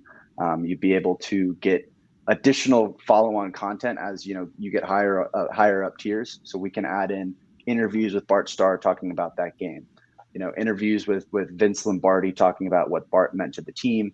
We can have highlights from the game through the Hall of Fame's partnership with NFL Films. And then as well, we can attach small things like a ticket stub or a program from that game within kind of that NFT, and create that holistic museum experience within an NFT. So that we're really excited about that one. That's cool. And the thing that got me, so I'm a big like history nerd in the grand scheme of things. When I was at NFT NYC, like Chugs and I went to the MoMA, and then after everybody left on Thursday and I was done with the conference, like I went to the Museum of Natural History on my own. Like, I just love looking at old stuff. And in many cases, like, there are certain things that are well documented and you can like find images of them online and whatnot, but like seeing it in person or in like a 3D view is kind of cool. And part of the museum curation stuff is not just, hey, it's the thing, I can see it, but it's like, how is it presented? Right? What's the story? How is this presented in context beyond just like, this is what it looks like? And that's like, I know that, you're a marketplace first and foremost, and you've got other things that are kind of percolating around, and you've got multiple verticals that you're working in. But when you started talking about that in particular, my mind started racing about like, all right, this isn't just a sports thing, right? Like, there are way, way, way, way, way more applications of that type of NFTification, if you will, or just like, how do we get content and curation of content and important things out and about? And that was really exciting stuff. So Fluff baller. Did I think that Teddy Roosevelt was going to come alive? In fact, I did not. They have a very large exhibit right now about how they are removing that statue because of how problematic the statue is. There's like a Native Indian or a Native American and then like a black slave that are like supporting him in his like, yeah. It's, there's this whole exhibit about like, hey, we're going to remove this eventually, but here's all of the stuff and like why Teddy Roosevelt's problematic and like why he was actually progressive and all this different stuff. It was bananas. So I actually spent a fair amount of time reading that, but no, I did not think Teddy Roosevelt was going to come alive. Although I did watch Night at the Museum when I got home with my kiddos, and very much not the Museum of Natural History. Like it was very clearly like that's not the same museum. But anyway, so I got excited about that with the Pro Football Hall of Fame. And I assume that you'll be able to do that with, you know, the other Hall of Fames, whether it's in Cooperstown with the baseball, if, you know, you do well with the, you know, the Canton stuff. And I don't even know where the Basketball Hall of Fame is. Yeah. So we have, no, it's in Massachusetts where basketball was birthed.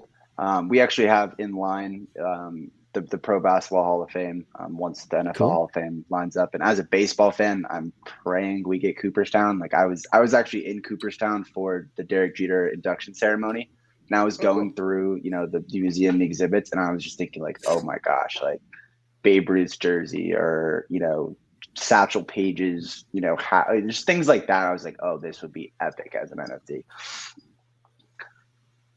I got a random question for you. What's there? Is there anybody on the team with heavy Louisiana ties? Is that like, I've kind of noted, like you got the Pelicans, the Saints, and like Stingley's an LSU guy. What was the like? Is there anything? Was there like, is one of you guys like kind of tied in Louisiana? I'm just kind of generally curious because that's where I'm from. So that's wow. Yeah, I mean, coincidentally, like no, but it was funny. Our first team was the Pelicans, and they kind of transitioned us because they're conjoined with the Saints. So the Saints were technically our first team, but the Pelicans are the one that got the ball rolling. Okay. And for that first year, we were only the Saints, so we were all in anything Louisiana. Right. And through some of our partnerships with memorabilia collectors and, you know, providers down there, we just built relationships with LSU and a bunch of things like that. So I mean, and to take it even farther, the Bengals are one of our clients, so we're pumping out Joe Burrow, Jamar Chase stuff. So we're big LSU Louisiana over here. There you go. Is that just like, I guess, in your interactions with kind of like more like a lot of these teams, right? They probably operate under more like traditional kind of like means. Is this like, I guess, were those the teams that you were talking to over there? I guess they're just like more progressive or like kind of more forward thinking with that kind of stuff. Is that kind of like what your takeaway would be there? Or is it just kind of like luck of the draw? Like these were just the first guys that kind of, you know, said, hey, let's do something. Yeah. Well, on the physical memorabilia side, I mean, it's a lot about authenticity. Obviously the same goes with NFTs. And you really have to kind of showcase that you are legit and that, you know, you're putting out good memorabilia and things like that. And just with the Saints, then, you know, part of our deals is the team actually provides us with memorabilia in jerseys and balls and anything you could imagine. So that helps with the authenticity part. But what a lot of these teams are trying to do it in-house, and we just created a way through our marketplace in order just to make the entire process for them simpler. So if we run the auctions, we handle all that, we make it their lives completely easier. And the sports world is small. Like people talk and people introduced us, and that's kind of just how it worked. And just kind of conveniently, what made the deals that we have in place kind of happen is that they do see the bigger picture in digital. While the NFL itself is still a little bit behind in terms of, you know, what they're able to do. They obviously announced the Dapper partnership, and there are things like that. And the NFL has the ability to wait and see because they're the NFL. People will still watch the NFL and pay for the NFL no matter what. But, you know, our teams, you know, in the NFL, and then our teams in the NBA, such as the Pistons, such as Milwaukee Bucks, like they're forward thinking and always like open what's next, how can we continue to innovate and things like that. So that's really what's made kind of those partnerships really come to life and actually be successful, is because, you know, we're not the only ones trying to come in with new ideas. Like the teams themselves are like, all right, how can we make this better? How can we continue to do this? And, you know, case in point with the Pistons, it was like, how can we use, you know, your marketplace technology to advance this NFT collection, right? And so, the Pistons were the only ones to do it kind of the way that they did it, and different from the Milwaukee Bucks, who unfortunately we did not do their NFTs for. But that's honestly been the biggest thing with us is all of our partners, while they're some of the higher end organizations and athletes, like they're all committed to moving forward and doing things that no one else has done before. Yeah, I remember. I didn't even realize that it was the IGotIt stuff back in the day, because I think you were on a couple of the streams talking about the Pistons project, whether it was Club TopShot or otherwise. Like, it's interesting stuff, and you've like the memorabilia things. The same thesis for why TopShot matters and why people are into TopShot is like the thesis why IGotIt matters, which is like it's verifiably authentic, it's like endorsed or supported by whatever the entity that you're like doing it, whether it's the Pistons or another team. Like it's different than me going and buying something on eBay, right? Like it's partnership with the entity that you're producing for, or the athlete or the person, right? As compared to if I just got Mikey Williams' autograph on a poster or something and tried to sell it on my own. Like it's a very different dynamic. So it seems like you guys are like spread a bunch of different ways, both with physical memorabilia and also now sort of the digital asset stuff, which is really exciting. So do you see your like IGotIt being like continuing down both paths like pretty heavily, or I mean has this, in the way that like things have shifted in the last year relative to digital assets and NFTs, like is that sort of pivoting you guys that direction, or are you guys going to continue to perform kind of pursuing both? Well, so it's interesting, and it's actually funny. My CEO and my co-founder actually have a bet that we had a ball. It was from Drew Brees' last game against the Buccaneers and Tom Brady, and it's signed by Drew Brees. And that ball sold on our Saints auctions marketplace for, I think it was $30K, and we're going to turn that into an NFT when the time comes with the Hall of Fame. And so we have a bet that eventually the NFT will be the same price as that. The one of one NFT will be the same price as that ball. And so, I mean, I think it's interesting and kind of showcases our versatility in that, like, the physical memorabilia, to your point about how like the values of TopShot and like what makes it, have that value to the collectors, I think is what we'd provide on, not on a highlight basis. Like that's dapper. We're not even going to try to compete with that. It's on the physical memorabilia space. And, our physical memorabilia partnerships really drive like our genuineness and authenticity about how much that stuff still matters. We're just trying to take it into a new age. Right. Like, I mean, I grew up going to memorabilia shows and like strip malls in the middle of nowhere with my dad on like a Saturday to go get, someone's helmet or something like that. And, as we progress till this Web3, this digital era where people are prioritizing and spending more time and resources on their digital collection and their digital appearance and things like that, that's where I see like, I have this memorabilia behind me, but if I wasn't on this show, like you guys wouldn't see it. Right. And so how cool would that be to be able to take like that physical memorabilia that's just as valuable to you? It's still the same thing. You're still showcasing it for people to see, but kind of have that in the digital space. That's where I think like it's just the new age of the physical memorabilia collector, space. So you mentioned the stuff behind you, and I've been curious about it this whole time. I see some foam posits. I saw the foams. I see some Cactus Jack 4s. What's up in the upper right behind you there? Are those original Yeezys? No, oh my God, I wish. No, those are some Jordan 4s I got. The foam posits, though, those are funny. Those so I'm from Maryland, and like when I was in middle school, the foam posits were the biggest thing on the planet. And I'll never forget when I convinced my dad to get me those, or I convinced Santa Claus to get me those, the pink foams for Christmas. Oh, nice. That was like the greatest day of my life. That's awesome. I love it. Very cool. Well, thank you so much for sharing all this stuff. We had talked before. You set up something for the stream. I didn't look. Yeah. I got to be honest. I didn't quite look at it in detail, but like walk us through what you sent me and what I need to do for the people here. So, I mean, we always have like giveaways and stuff going on both in our Discord and on our web app, IGotIt-NFT.com. And so if you go to our physical memorabilia marketplace, you will see a wide variety of physical memorabilia auctions going on. We got, Drew Brees autographs, Tyreek Hill, Giannis. We do have some Jaden Mickens Super Bowl worn cleats from when this past Super Bowl. Got some cool things on there. But specifically for you guys, I picked out a nice Giannis signed frame print that is literally like, I'm 6'4", and this thing goes up to like here on me. It's a big guy. Yeah, big guy. We got that for you, and it's blocked off by a referral code, which is promo code plunge, all capitals. Nice. So you guys got that specifically for you guys and for your audience. Well, that's nice. Yeah, man. Yeah. $0 entry fee. That's nice. $0 entry fee. Yep. All right, I'll put this in the chat. It's not. We don't need to roll Nightbot. You just got to actually go to the link and sign up. Yeah.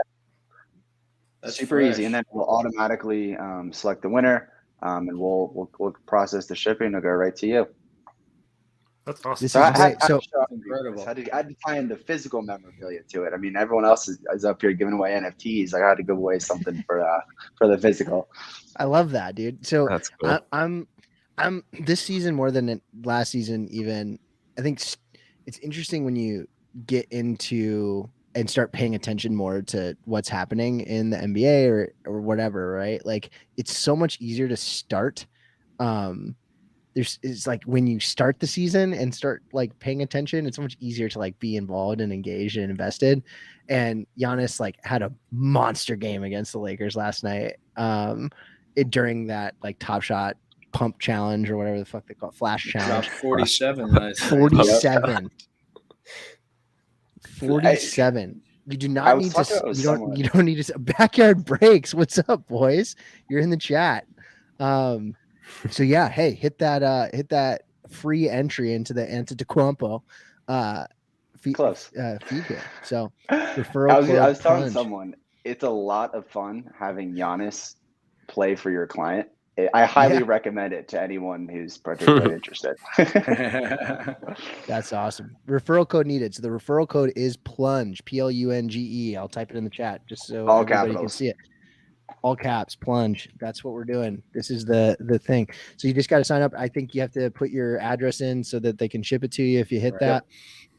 But yeah, hey, I don't know. I feel like, did the Backyard Boys just raid? Is that what's happening? Is that why there are more people in here? Maybe. You probably heard about. You probably caught wind of this friggin' this jersey, sweet ass jersey. Yeah. So for anybody that's coming over from the Backyard break stream, those guys are animals. I don't know if anybody does or gets in on like card breaks and cardboard stuff, but I've been collecting a lot more physical card stuff recently, and it's super exciting and fun. But part of the fun is actually like you get all these people going nuts in the chat for like exciting stuff that's happening for other things. So welcome to the stream, everybody that's coming in from that. So Noah's here from IGotIt, which is an online platform that does both physical and digital memorabilia things. He's got a giveaway for everybody in the Plungin stream. And all you need to do is to go to this site that I just posted in the chat and type in, or your address, promo code plunge, and you'll be eligible to win this Giannis framed signed jersey. So much appreciated from the IGotIt team and Noah for doing that. So anything else, man? Like, what are you into these days? Are you dabbling in NFT stuff? Are you doing more, you're focused head down at work? Like what you've been into in the last little bit? It's been a lot of work, but I mean, the project I've been most excited about is the Knights of Degen. Like, I've got it not just because I'm buddies with Jack and their whole crew, but I mean, what they're doing with their community is awesome. And the NFTs themselves are pretty cool. I missed out on the Ballers, but I did get one of the Dwayne Wade ones 2 days ago. So I'm excited about that. We'll see what happens with that. But I mean, if anyone has any more ideas that they can share while I'm busy working my ass off, like let me know. Get on a mystery mints. Our guy Mystery Bakra Mints. coming up next week, I guess. That looks cool. So baller. So I see Poker Pro Eric, who's just a shit stir in the chat. He's a good dude in the heart and his heart. But like the ballers thing is very interesting. I think that I'm actually like everybody thinks I'm fudding it. No, I just want people to be realistic about what they can expect. But I'm actually gonna buy one if the marketplace opens and it's seamless and like there are things that are available at like a reasonable cost. In the same way that I would buy an NFT, like I'm pretty sure. So we've got like the Plunge in Discord, which all of us are in, and the day of that Ballers Mint, I was like, hey, like I'm gonna mint these, and just collective was like, are you sure you're gonna mint these? And I was like, yeah, and everybody was like, why are you gonna mint these? And I'm like, yeah, because I think it'll be cool. I'm not putting names. I won't throw anybody under. It was me. It was Greg. I ended up buying 3. So yeah, and you actually bought them, and then I missed it because I got busy, and Noah, to your point about like when your head's down at work or whatever. And it just is one of those situations where I couldn't mint it. So now I'm like, Flow is, and just generally projects on Flow aren't at the spot where they have like built-in, ecosystem. OpenSea has just ETH NFTs and in Polygon NFTs. And to be honest, like OpenSea, if you're reading between the lines, they are trying to be like chain agnostic. Right? It's not about being on ETH. So it is not unreasonable to expect that OpenSea, if they iterate well and they like build out their tech well, that they will be able to support Flow NFTs and, insert name of chain here. Right. They announced a partnership with Dapper like a while ago. Right. And everybody was like, oh my God, like that's what's coming, right? Like it's not just TopShot. It's like, all the other stuff that's on Flow because whether it's CryptoKitties, if they port them over or otherwise, like there's some cost prohibitive shit there, but like it will be there. And I agree with you, Poker Pro, like, yeah, hey, like you don't have in a marketplace, drop in and think like building on Flow is different right now because it's at a much different spot in its life cycle than Ethereum or Solana or any of these other chains. And I think you bring up a great point, and like that's why selfless plug. We're about a month away from being fully blockchain agnostic, which we're excited about. Obviously, right now everything's just on the IGotIt platform, but we'll be able to do it. We'll be able to have full portability onto anything else. But Plunge, I saw on Twitter. I hope you get that free Ballers giveaway from Packret. Yeah, that was so funny. So and everybody like, okay, I shit post on Twitter. Like, sorry. Like everybody's taking it as like, oh my God, Plunge hates these things. Like, no, I'm just trying to be fucking funny. Like that's what it's about. And it's so funny because like it's amplifying a very small subset of the community that thinks like, my God, like no one's selling any of these things. Oh my God, they're gonna be 5 ETH when it starts. Like, no, it's not. There are gonna be people that want their money and they're gonna like take their 2x from $200 to $400. And they're going to like ride out, in the same way that Bored Apes did. Right. And Bored Apes didn't get to 50 ETH overnight. It was low really early on. And it was low really early on because people were getting liquid after they sold off their bags.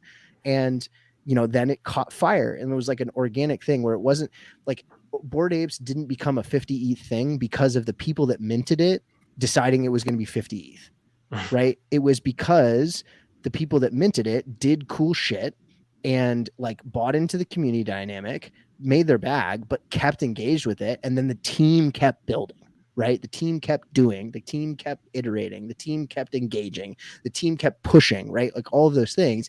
And the team kept pushing and it became cool to the point where other people that didn't mint it thought it was cool and wanted it. And that's what you need to, like, if you're interested or you want Ballers to be worth 50 ETH or 10 ETH or 5 ETH or whatever, or in dollars, because people that have never minted an NFT other than on Dapper, like, yeah, dollars, learn the conversion. It's 4,000 to it's a lot. $4,000 to a single ETH right now, but or right around there. But like it matters to push, right? Like they have to push, they have to iterate, they have to do other things, they have to announce, whatever those things are, so that people that weren't there when it was cheap decide that they want in when it's not. And that's the general dynamic. And even now, and Greg, we put this chart out the other day, or not out, because it was just like something we did internally. We were doing some analysis on the Bored Ape stuff, which is a good example of like what's I forget how what's many the cost people, basis of like who's in in the club? How much it costs to get on the boat? Right. Yeah. How much did it cost to get you in the Bored Ape Yacht Club? And conversely, or on top of that, what is your current holding? Right. Like how much did you pay? What's your bag? What's your bag? Right. And 50% of Bored Apes owners or wallets, their bag is less than 4 ETH. So you think about it, like right now, the floor is 50. And 50% of the people are in for less than 4. And that's great because it means that, many of them are diamond handing into like a significant upside. That's really like a crazy concept to think about. But to that point, like kind of dovetailing on this, and I don't think this is that really hot of a take, but like you're not the same as like the guy who dropped 200K to get in there. Like it's a different dynamic. It's a who's who. Like it's different. You're not the same. I'm sorry. Yeah. I will say this though, like people that are in, it seems like they're excited about it, which is great. Like that should be the case. That should be the case, that you're excited about this thing and like you're part of the community, and that like that organic community growth is something that people will want to buy into. Right. And even now, even though, you look at Bored Apes, like there are people that think Bored Apes people are insufferable and don't want in, and they have no interest in engaging with them in any way, shape, or form. And that's okay, because like there are plenty of people that do. And I think that the ballers groups, like whatever they're looking for, whatever their vision is, whatever the community wants to do with it in the grand scheme of things, like that's what you need to predicate, like, or key off of, is not like what does everybody think, it's what do the people that care and want to be here think. And that's sort of the dynamic that I'm sort of interested to see how it shakes out, especially because it's denominated in USD, especially because there isn't a whole lot of interchange between anything other than TopShot. And it's not the first one either. Right, because it's Hoodlums is first. Hoodlums was the first one. Just from a history perspective, but like it seems like they're doing cool things. So I like I said at the beginning, I'm not fudding ballers at all. Like I'm fudding the concept. If ballers, if I could buy a baller between $200 and $300, I 100% would at this point. Yeah, but that's it. I'm not like my question chasing that. Is like how much has the fact that there's no marketplace and you sort of had this drop, you had a lot of people that wanted to get in on the drop. It's like a pre-reveal thing. Like that's what it is. How much? Yeah, how much of this is like you have the haves and the have-nots. You have all these people that are locked up with it, they can't do anything, and all these thousands of people that are like at the door waiting to buy one, and no one can exchange anything. And I feel like the longer that this goes, where there's no marketplace and there's no swapping, the more the folks that minted get this feeling of like, oh my God, I'm holding something extremely valuable. And I feel like that whole dynamic is way different than if there was a marketplace day one, Well, I think that's like, it's the ultimate test of like, how valuable will it actually be? It's because it has to stand that test of time, which I mean, in the NFT space, like that's like a century almost. Like if you think about it, all these new projects that are popping up, like that's a long period of time. And if they can keep up the hype, and those people that are holding it still want to sell after, they still think it's that cool when it gets there, or, they're done with this, whatever. But the people that are trying to buy in, like if they're able to wait that long and still want to have that same like craze, like this is the greatest thing ever.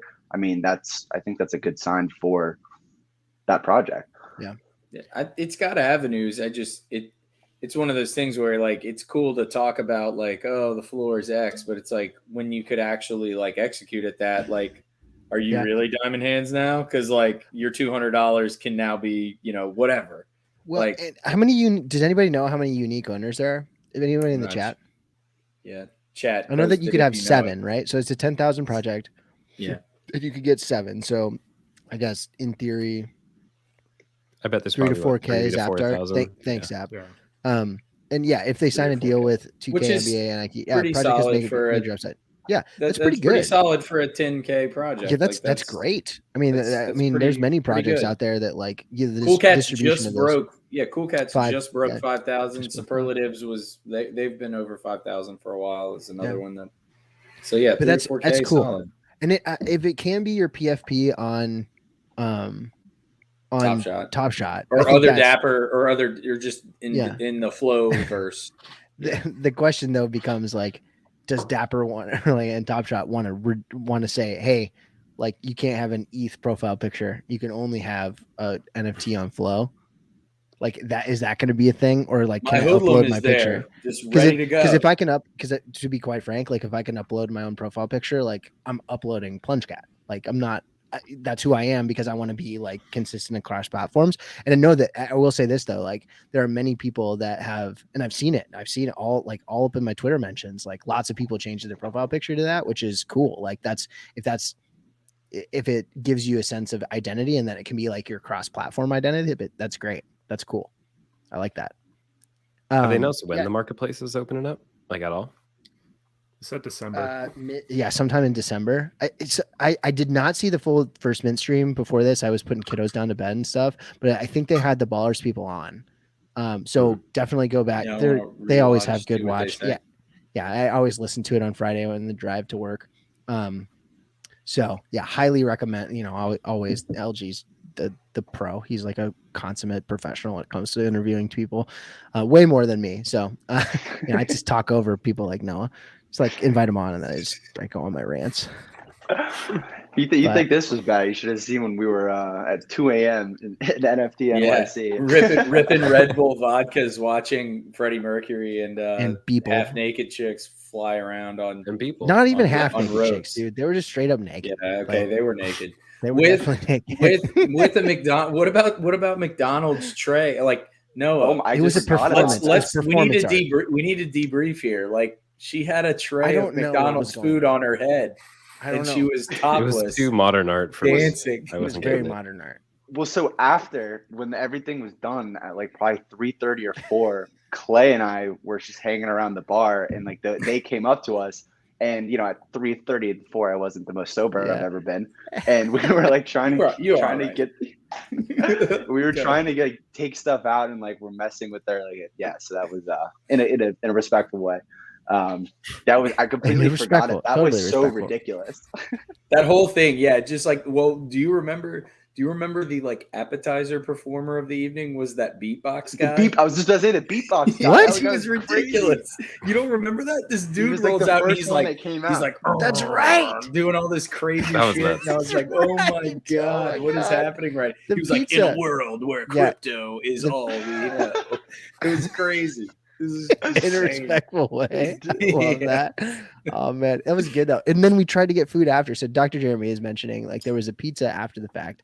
That was wonderful. We walked by Ferocious and I gave him a high five and said, "Oh, cool, you're great." Walked outside. You guys got pizza?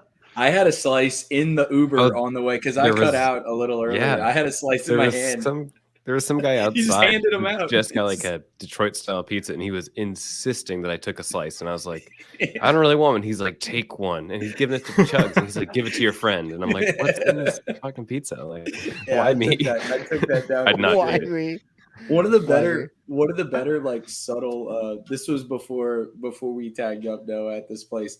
When we were waiting, when we got there earlier, the doorman guy, he was like not a very big guy, but he was definitely like in charge. Yeah. I don't want to say like a Napoleon, but like he was like a very like. I'm a short guy. I'm a short guy, but like he was very much like an aggressive type, take action dude. And we were wanting a slice of pizza while we waited to get into this place. And there was a spot. Taylor and I ended up like kind of aimlessly wandering around. We found a spot, but I go over to the guy. And I'm not thinking like I go over to like put my hand on his shoulder and go like, my guy, like where can we find a slice? And as I'm doing this, he literally does this like matrix, like, whoa, like dodges back and like swats my hand away. And he's immediate hand to the waistband. Like I'm not surprised like the bigger guy was about to like tackle me or something at that. I was like, I'm just asking like where could I get like a slice of pizza or something? But because we were in Soho, which I mean nicer, I guess, area or something, or hoity-toity area. That place was crazy. Once we walked in, I think we said it last week, like John Wick movie is like pretty much what I was feeling. Like I was feeling some John Wick vibes like the second we walked in that place. They're like words don't describe what that was. Like, I felt like everyone was like an actor, like even the bartenders. I was like we were all staged. You don't seem like a bartender back home. You seem like you're an actor. that is playing a bartender. And I tried to tip that guy. I tried to pay that guy, and he like he just started dancing. And I was like, all right, well, I guess not. Well, and the dude up top didn't. Correct me if I'm wrong. It was dark, and drinking. Did he look like Jimi Hendrix, or he did? Not? He did. Okay, I'm not crazy. I was like, Jimi Hendrix is serving us Red Bull vodkas. This is insane. Like, what's happening? So the best part. What was going?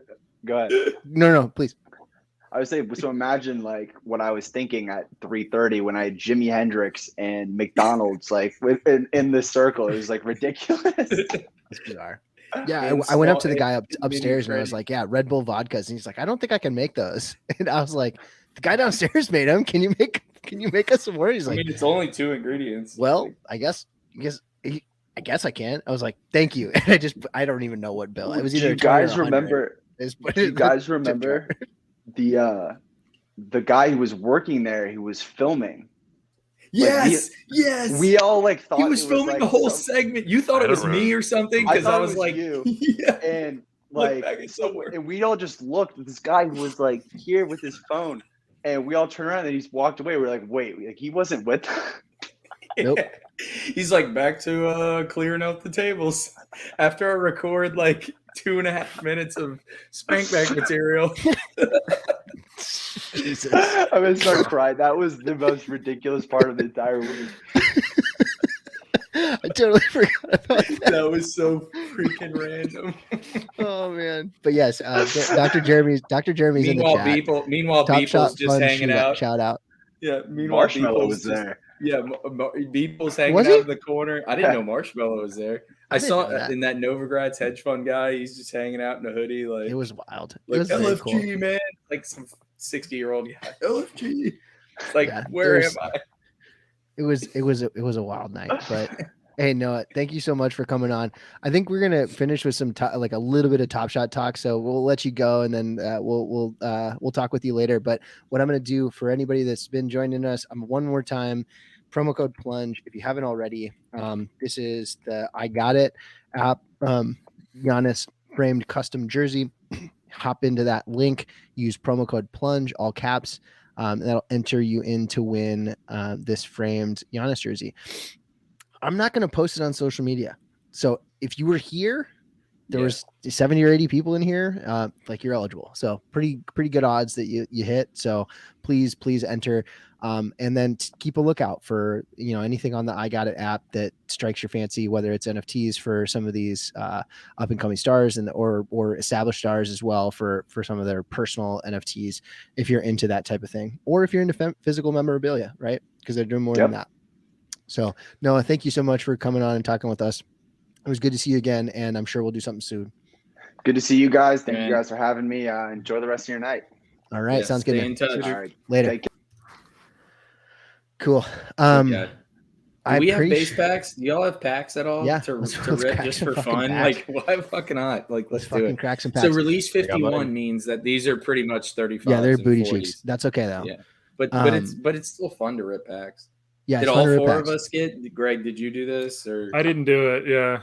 Okay. All right. Did you not have like enough of them, or are you just busy? I just wasn't. Yeah, not engaged. It was more of the second one, not paying attention, and then I sent a door over to Taylor. Okay. Yeah. A rising star too. Not even a Levine to Taylor. Ooh, strong. Right. Flex on him. Can you hear it? Not yet. Do the well. Do it like off and on. Okay, I hear something. I heard it. Yeah, you're good. You're good. Let's see what we got here. So we should probably just give all these away, right?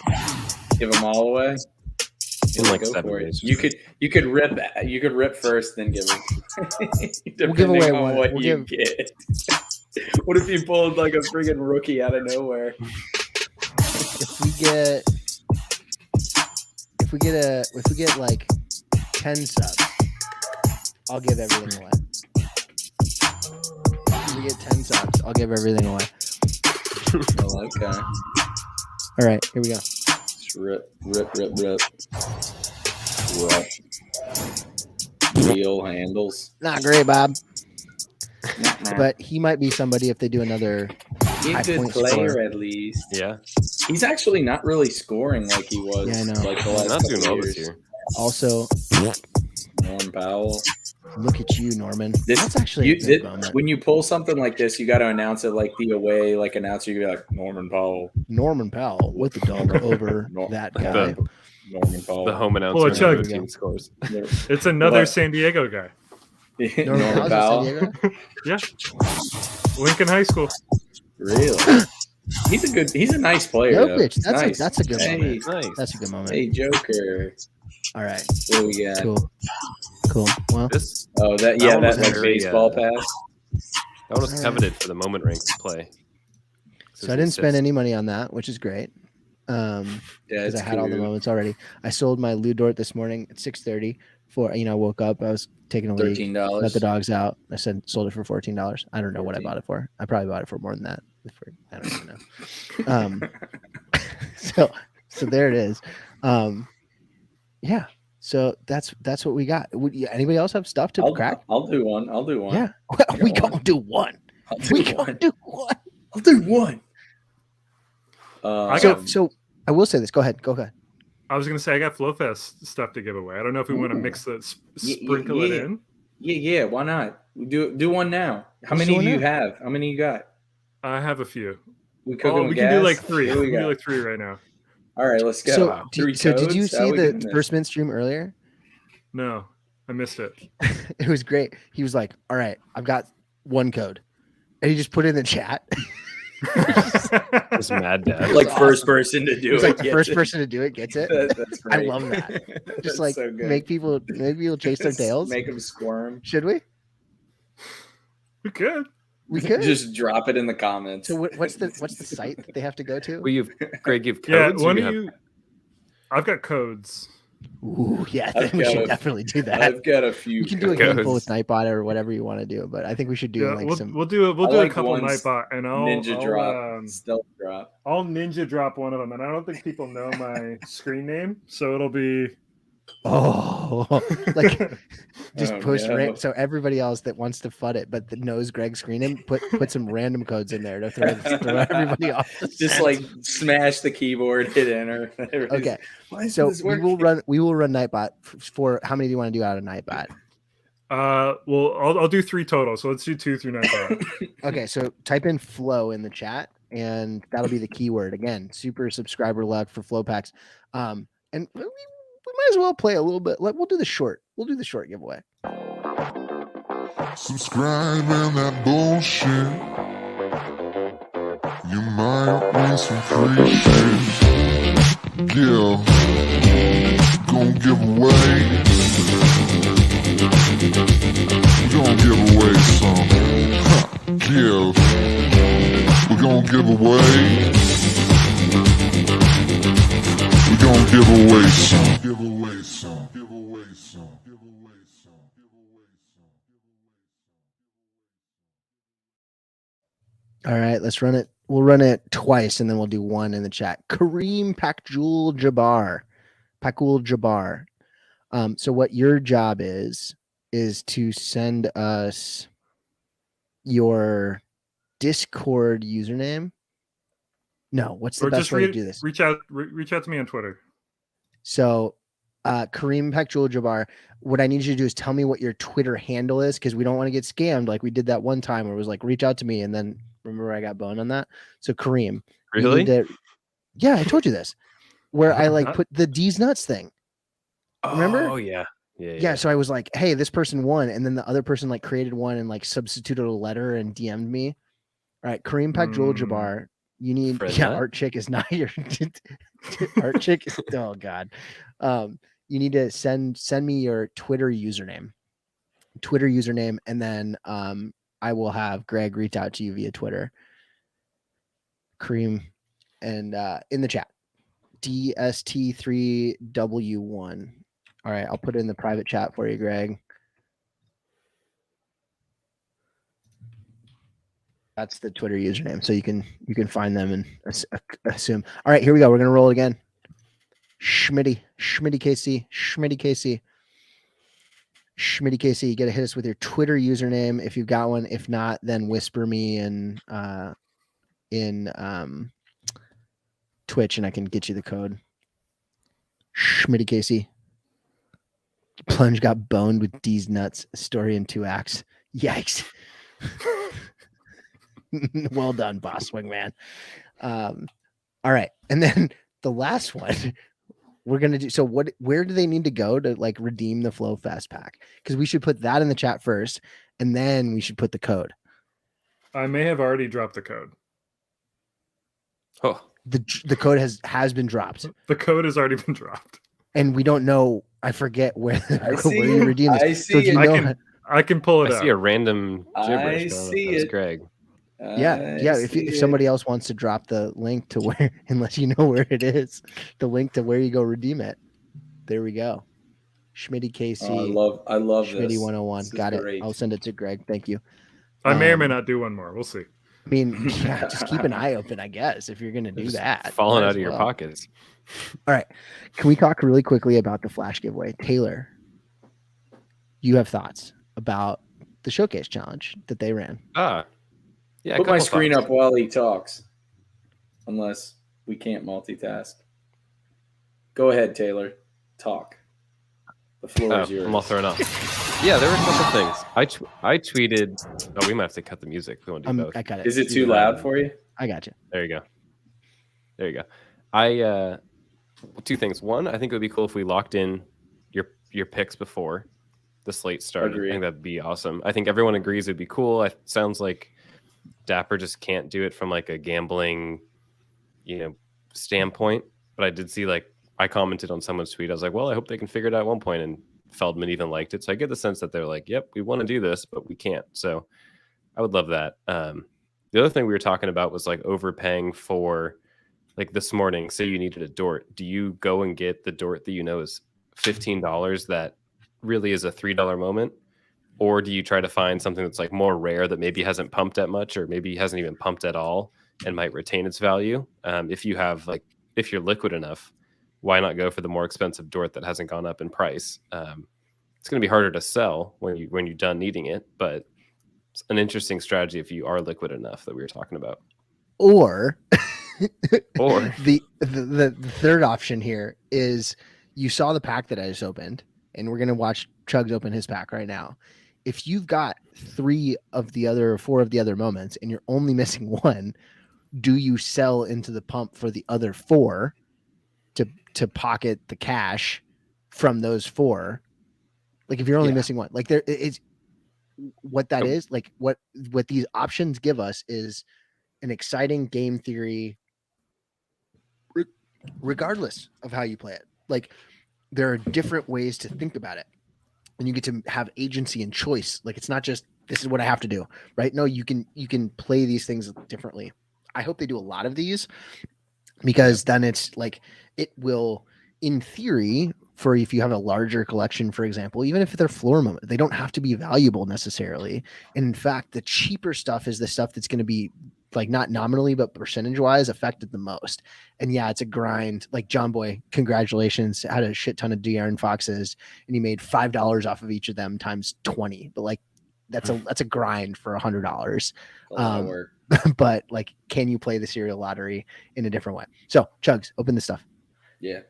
I was going to say, going into this, I had said in our Plunging Discord where I was like, I could have sold the pieces for, $30 or something. And I was like, do you think this pack I'm about to get is worth $30? It was $32 or $34. Yeah, it's basically it was, would you forego the $32 or $34 of additional revenue for the chance for a base 2 series 2 release 51?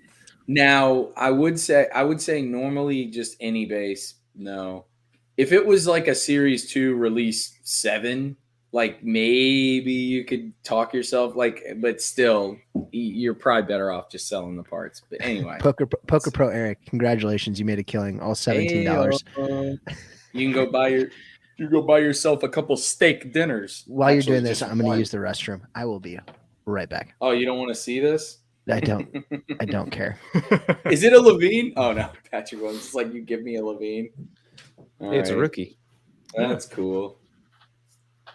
Kind of disappointing rookie, but rookie. Give me a badge. At least he's on a good team. Whoa, am I about to get back to back? Dude, Bulls are back. The Bulls are back. They're all up in my pack. They're back. It feels like he's been playing for like 100 years. He's a Memphis guy too. Yeah, he's been like one of those just serviceable, like, he's just a pro. Like he's not awful, but he's not really changing anything. Hey, you got Halliburton. Hey, dude, this is not a bad pack. Yeah, this isn't 2 rookies. I mean, yeah, 40K. I don't know what Hallie's worth. 40K version, probably not much. No notable serials. It's pretty much cheeks. 4 badges. There's no way the 3 of those is worth $30. There's no way. But what's the Halliburton like? $15 probably. $20. Let's check real quick. It's probably not. I mean, it's a 40K Halliburton. I mean, it can't possibly be anything special. It is. We all about to find out. $11. $11. Okay. Fast internet.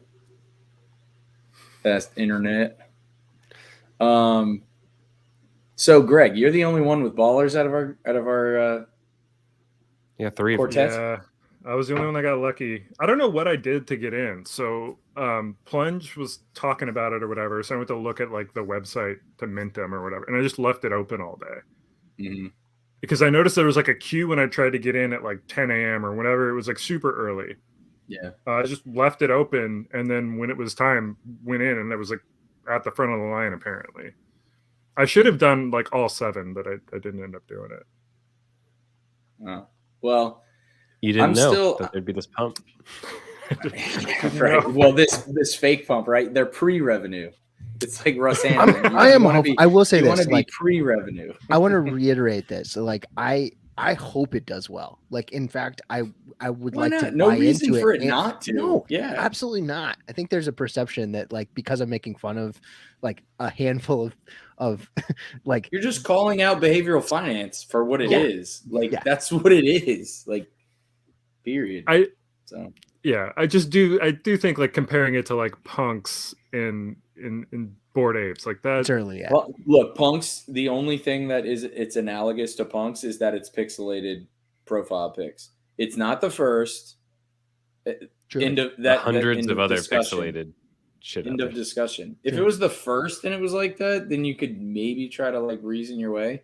But like as MBL kind of, I don't know, famously is the word, but like he said, punks, they're hieroglyphics for the Ethereum blockchain. Like it's a good way of putting it. That's the way you kind of put it. But ballers aren't that. Like hoodlums are that. Unfortunately. And now to your question, I think so. My general like whether it's mint or buy, like I try and do 3 at least so that you can like ride the pump, sell one, hold 2, and then like hold a forever one if you can make your bag out of it. Obviously that takes a little capital to do on a lot of these NFT projects, but I generally try and stay away from minting only 1, just because it's like it's so much harder stressful. It's a lot more stressful. And right now, like I'm feeling that with Cool Cats, for example. Like I have 1 and I'm like, fuck, like I could really use $40,000. Like that'd be great. But like I don't want to punt because like if it rips, then I feel like I'm leaving money on the table. Plunge just wants a Tesla. It's really bad. I don't. I want a truck. I want an F-150. I'm just fucking with you. I want an STX F-150, the super low base model, gray. I already picked it out, but because I quit my job, like I can't justify buying a car right now. Optics may be a little tough there. Yeah. What about with TopShot in general? So like, I'll say off the jump, Club TopShot, they had a really good discussion about just like the kind of like micro things that are going on. And then they even followed it up with a spaces, and it was like really, really solid. I jumped in for a minute. I know Plunge, you talked on it for a minute. The reason that I requested to be added to that, and then it screwed up, like my internet was trash, was solely because my wife showed interest in NFTs for the first time. She was watching me watch Club TopShot. And she's like, "What are you watching?" And I was like, "Well, I'm watching people talk about TopShot and other NFTs." And she was like, and I had my headphones in. She's like, "Take it off."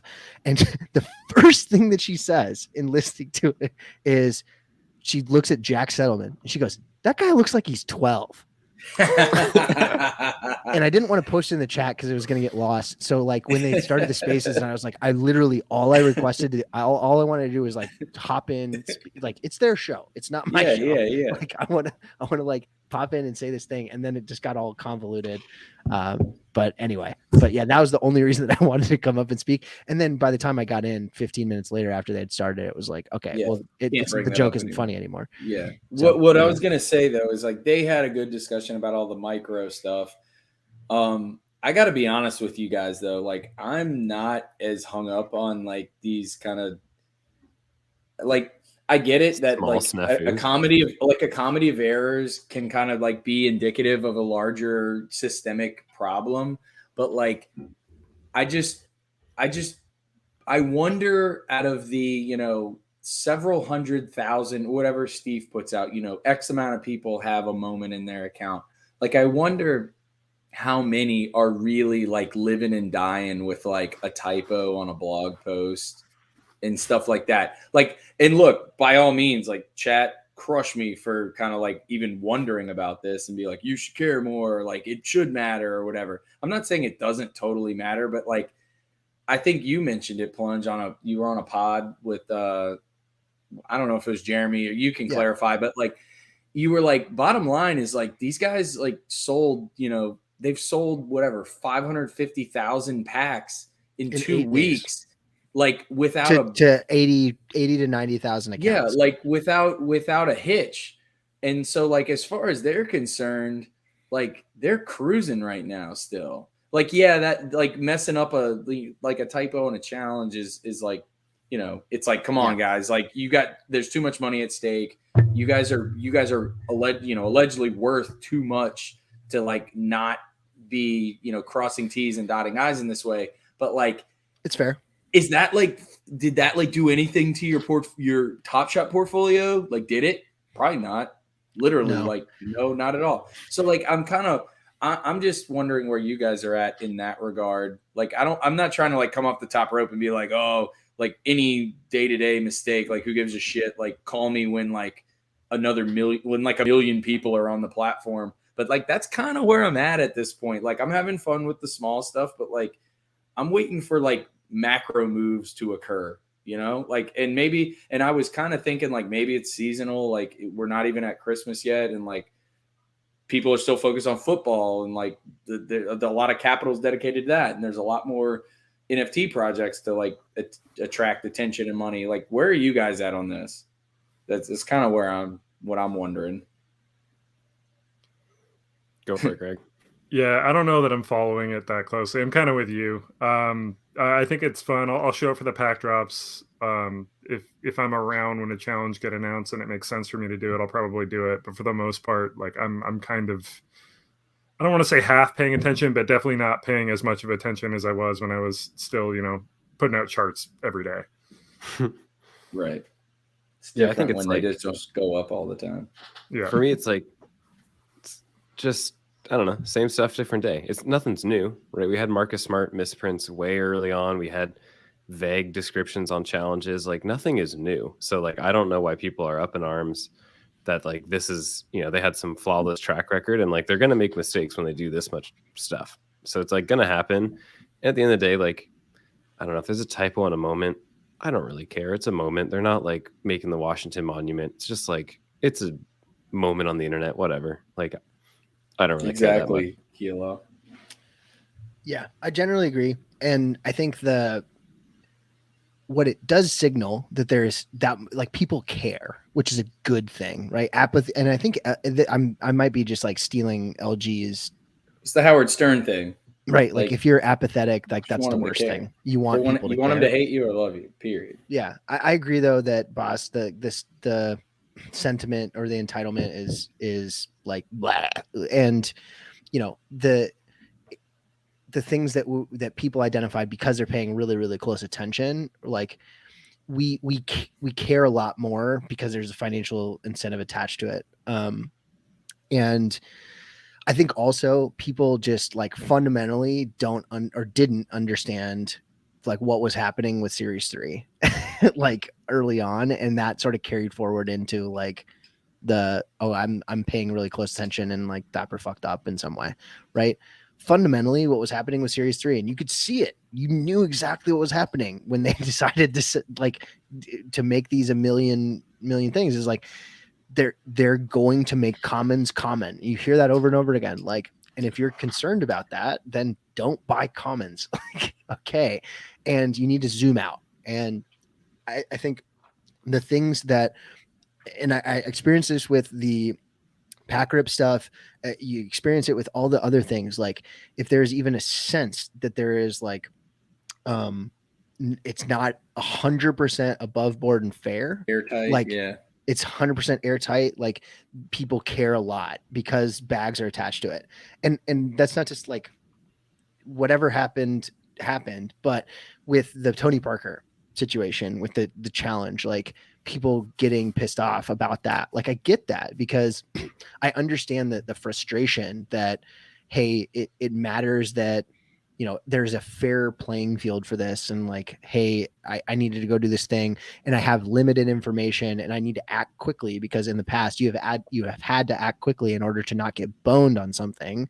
But at the same time, like what they have demonstrated over and over and over and over and over again is that like for something like that, they're going to make it right. And like they screwed up and they gave everybody $100. Like with the, I think I got Dapper balance for stuff. Like, I don't even remember what it was for. I don't even think I like did anything actively. Yeah, like, it was an oversight and they corrected it. But yeah, so again, there's just like a fine tooth comb and a microscope on everything that they do. And I think that it's really complicated. And it's one of those things where they're trying to make it really accessible and easy for people to do and easy for new people to come in and have fun without expending a ton of money to do it. But as a result, because there's been so much established stuff that's already happened, it becomes increasingly more difficult for people to participate at an entry level without having like a significant history of being here. And I think that, you know, if you're thinking about it in the terms of like, what does this look like to someone that's already, or that like just started, it's very different than what does this look like for me having been in the game for, you know, since January. So I think in the grand scheme of things, I see that, you know, you gave it all away. You sold it. Cool. Like some people did that. I know people that are selling things off. Great. Like do your thing, whatever your bag is, like carry it however you want to carry it or get rid of it. But I think the whole, like, this is the worst thing that's ever happened. And oh my God, like they're just that was the straw that broke the camel's back. Yeah, like cool. Then see you later. Really. Like that's cool. But you know, I think they're responding to things in the ways that they know how, and you know, they're still scaling in a really significant way. And I think they're scaling for stuff that like is not visible, which I think frustrates people because you see hiring, you see, you know, more action, more activity, all these different things. And like, they're not just scaling for like, let me find 5 people that can write copy for a challenge. Like that's not happening. Like they have 5 people on the content team. Like they're working on other stuff that's athlete partnership and brand partnership and team partnership and all these other things where it's like far higher and bigger macro stuff. I was just going to say that. So, I mean, even if they did scale, like all of a sudden QA was, you know, 15 or 20% better than it is now, like you wouldn't notice. No. So, I mean, if they're correcting that kind of stuff, you're just going to think it's status quo. You're not going to be patting TopShot on the back for it. Yes, 100% they will release NFL with TopShot still in beta. Absolutely. Yeah, I would think so. I think NFL is going to get released, if I had to guess, in the next 3 weeks. Ooh. Do you think there's anything they could do in the next like couple weeks, or maybe in a couple weeks, couple months, or even this Series 3 that would lead us to a point where like we could all sit down and talk TopShot strategy? Because I think that's like the missing thing for me is like I know a lot of really smart TopShot people, and like I have no reason to meet up with anyone, chat with anyone, and be like, hey, let's like sync up and talk your strategy here. Well, it's pretty straightforward. Talking about like what to buy and stuff like that. Yeah, like what to buy, or like I just feel like everyone does the same thing. This is what I've been harping on forever. Is like no one is going with their own strategies too much, and I just want something where like you could have a strategy essentially. Like I don't feel like that's too hard to ask, and I'm curious what they could introduce that would make it dynamic enough that like, well, that's where you kind of flirt with the DFS thing, like aspect where you've always been a big advocate for it. And I'm with you too, where like your attention to the league or your knowledge of hoop like actually can matter in some regard, like whether it's monetary, whether it's a moment, whether it's an experience that could be offered, whether it's memorabilia, whatever. I mean, it sounds like that would be something that ought to be activated at some point. I was going to say the only thing with Series 3 that kind of bugs me that was said last week, and with NFL, I'm curious as to how they roll it out, because just keeping stuff common. Like even though you're like wanting to make the things that you bring out in Series 3 like accessible or whatever, like you were saying, the experience for somebody new coming in, like the fact that there's really like a dearth of like elite star power in Series 3 so far. I think I don't know if it's like got the like somebody like me, it definitely has me down. I'm just like, all these Series 3 packs are just freaking trade ticket fodder. Like, even though they're 60Ks, like there's only like 2 or 3 like big time guys. Like, I feel like when you're rolling out a season, like you should at least have a couple, like you should be headlining it with headliners a little more. Like that part yes of it and no kind of confuses me. So here's my take on it. Given the feedback from many collectors that they wanted to know upfront how many of a particular player is going to be released. Sure. And to be ensured that, or assured, I should say, they wanted to be assured that their moments for big players wouldn't be diluted. Right. Which is so stupid. Like if you already have like a 40K Giannis from Series 2, who gives a shit if there's another 60K from the next season? 100%. He's the best player in the league. He's going to be one of the most or maybe not Giannis, but like Steph or Luka or any of these other, or Ja Morant or any of these other stars that like who cares if there's it becomes less about the first and it becomes about like the rare, right? Yeah, like the best one, or like the moment itself. The S3 stuff isn't the first. Like like that part. And that's an oversight in my opinion. Like I don't know that I would agree with that. I think it is. I don't know that I would agree with that, because I think when you look, and John Boy hits it on the head, and I fucking love John Boy, dude. Like if you're not subscribing to John Boy Beats Cheat, you should be, right? And I think he really gets it when talking about with the roadmap, right? The stuff that they released, and they said, here's what we're going to do. This is how many moments are going to be here. Here is the packs that are coming out, and where, like, roughly speaking, the cadence of them, relatively speaking. It's not like specific dates or whatever, but you look at it, the serial numbers or the mint count for the rare stuff isn't going to change, or roughly not going to change. And in some cases, it's going to retract or contract. I keep using the wrong form of the same word. Too many beers. But what that changes is nothing. All it changes is the common, like the really common crap, which is crap. Like it's supposed to be crap. And it wasn't crap before because there was a supply problem. Right. There was a massive demand problem and there was a supply problem. There's no reason. And I think many people are still conditioned that, like, hey, these common things ran and they're not going to run, and they will never run except for like Lee Dort going from $4 to $14 or whatever the hell it was. Right. Like in those specific circumstances, there might be things that run.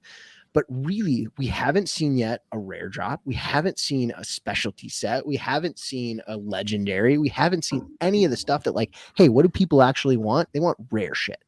And we haven't seen good shit, any of it. Or good shit, not even just rare. Like if you're an NBA fan, you want the top 10 guys in the league right now. Would you rather have a Ja Morant like common out of 60,000 from a cool dunk, or would you rather wait to have that same moment in a 1500 MG? Sure, but there's enough content in the league for you to have both. Like that's what I'm saying. That was the feedback. Ja Morant had a rare. It's like there's too many. Common in the first freaking game of the season. Like it doesn't.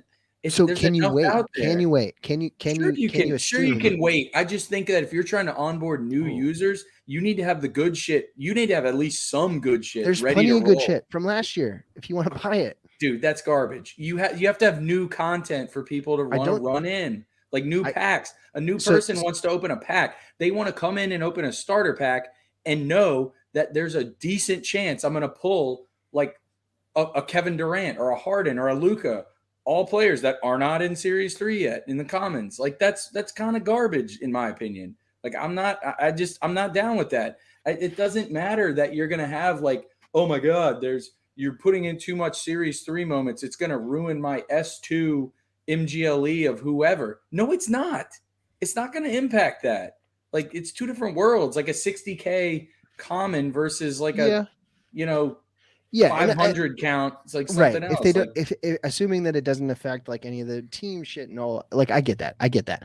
But like if there can only be 2 jaw base set moments in Series 3, crank one at the opening of the season because he's one of your best players, and then save one for later. And then you got golds and hollows and all kinds of other novelty sets that he'll probably have enough content that's worthwhile to put in. That'd be how I'd run it. You got to open your season tip with like good shit.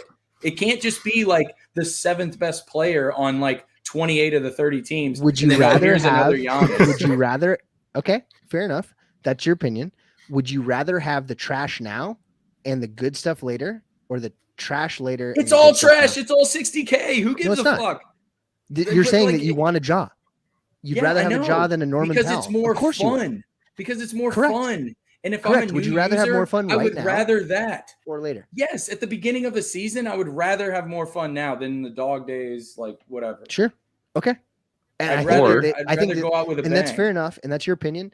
Like it's a Fast and Furious movie. Like you open with like Fast and Furious doesn't open with like some dialogue in the kitchen. They open with like a fucking car chase, like every time. You're like not you wrong. Gotta open with that. That's why TNT runs their freaking streamer headlines with good stuff. Family. It's all about family, man. It's all about family. The only other thing I'll say is like if commons are going to be commons, I just say ditch the rule that says like each player is only going to have this many commons. If commons are supposed to be commons and it's supposed to be filler, then say fuck it and say, you know what? If all you guys want are Jaws, Steph, you want all these commons, like cool, because no one's, I don't think in the right mind, like I don't know, investing so heavily in a 60K common, or even could be so like heavily invested in one 60K moment that they're concerned the next 60K is going to fuck it up. Like if they're going to be common, make them common. Newsflash, after 15K, it's just a lot. Like that's it. Yeah. Like after 15K, the number is just. I will say this though, and I was listening to I don't know if it was last night or the night before, but Veerman was on DG with the judge, and he was talking about like serial numbers and why they matter or why they don't, right? And one of the things that he said sort of reshifted my thought process, and he's like, if serial numbers don't matter, that it doesn't matter that these are NFTs. And I was like, if they're not, if they're fungibles, if everything is fungible, then why do they need to be NFTs? And it was like, oh, okay, yeah, I get that. And we know the serial curve, like generally, but what he followed that up with, all right, what does serial number get you? It gets you liquidity. Exit liquidity, right? Like the lower your serial number for the particular thing, it's like the easier to sell, right? At a particular price point. And I get that. But like if they gamify this in some way that allows you, if you think about TOC or any of these other things that like rely on low serial number to break ties in, or like, hey, cumulative serial number stuff, then okay, so there's a flight to quality, right? Flight to quality. And if we see, roughly speaking, jersey number serials and number one serials, regardless of whether it's rare, common, or otherwise, like they're roughly the same sales prices, independent. But like, if there's a market difference, if serial number does matter, then it becomes important that they're NFTs, right? Otherwise, everything from 10,001 to 60,000 is essentially the same, and you have 50,000 fungible or like semi-fungible tokens, and 12 that matter. So I don't know. It's really interesting, but I think it has a point where you may have like arguably a dozen NFTs for any of these, and the rest are essentially SFTs with, like you said, some added utility of you can liquidate slightly faster at a slightly higher price than anyone else. But yeah, So anyway, I Chugs, I appreciate the thought process. I generally agree with you. I think the dearth, which means scarcity, I had to Google that yesterday or the day before. Like, the hell's that? What the fuck is dearth? Yeah, dearth means scarcity. Sounds like we can't say that on the stream. Yeah. So no, I'd heard it before, but I like forgot exactly the context. Anyway, so I agree with you generally. They opened with exactly 0 stars. In the same way that like they should, in my opinion, they should have opened, if they've got 6 of the however many rookies in the first batch, like they should have 2 or 3 of the stars. They should have 2 or 3, like there should have been something. Well, it also, yeah. And not to, like, I'll let you finish your point, but also just, no, you won't. Just the thought that TopShot is supposed to be kind of like they're trying like a mission that's beyond market dynamics and stuff is to try to like be a scrapbook of the league. Right. Like the hottest plays, the plays that are getting the most run, like you should try to be getting those in there early. That's like that's another aspect of it that just like it just feels like a misfire, and that like that's more to me that's more of an that's more of an very intentional, exceptionally intentional. Well, I'm sure it is. Like that's more of a misfire though to me strategically in terms of onboarding new people than like a typo in a challenge. Like that's just where I land. Is it though? Like hey, that's where I land on it. I think strategically, like that like the block on whatever marketing that Ja had like early in the year, like is that coming like in an MGLE 2 months from now or something? Like I guess that's cool. MGLE is coming soon. Like there's going to be a rare pack soon. I guarantee it. Like probably in the next week or 2. Deck the Hoops, I guess, will be there's going to be something. They can't go just like base until Christmas. Like it's not going to work that way. Well, I would have to think that something special is coming along. We've been going 2.5 hours, and like I feel like I could go another hour talking about TopShot because I have like a varying degree of opinions on it. But you don't want to. No, I don't. Number 1. Number 2. I think it's important that we cut things and like leave some for later. We're going to be off next week because it's Thanksgiving. Everybody should have a super happy Thanksgiving, all of you guys included. The week back, we'll come back. Who knows? Maybe we'll be in Dapper's good graces again. Maybe I'll be off the fucking shit list. Who knows? Maybe we'll talk to someone about this type of stuff. And really get a sense for this because I think they are more so than anything. We've got Saturday, we got Roham's AMA coming up or whatever. So tune in for that. Curious timing on that. Is there a pack drop tomorrow? I don't think so. No.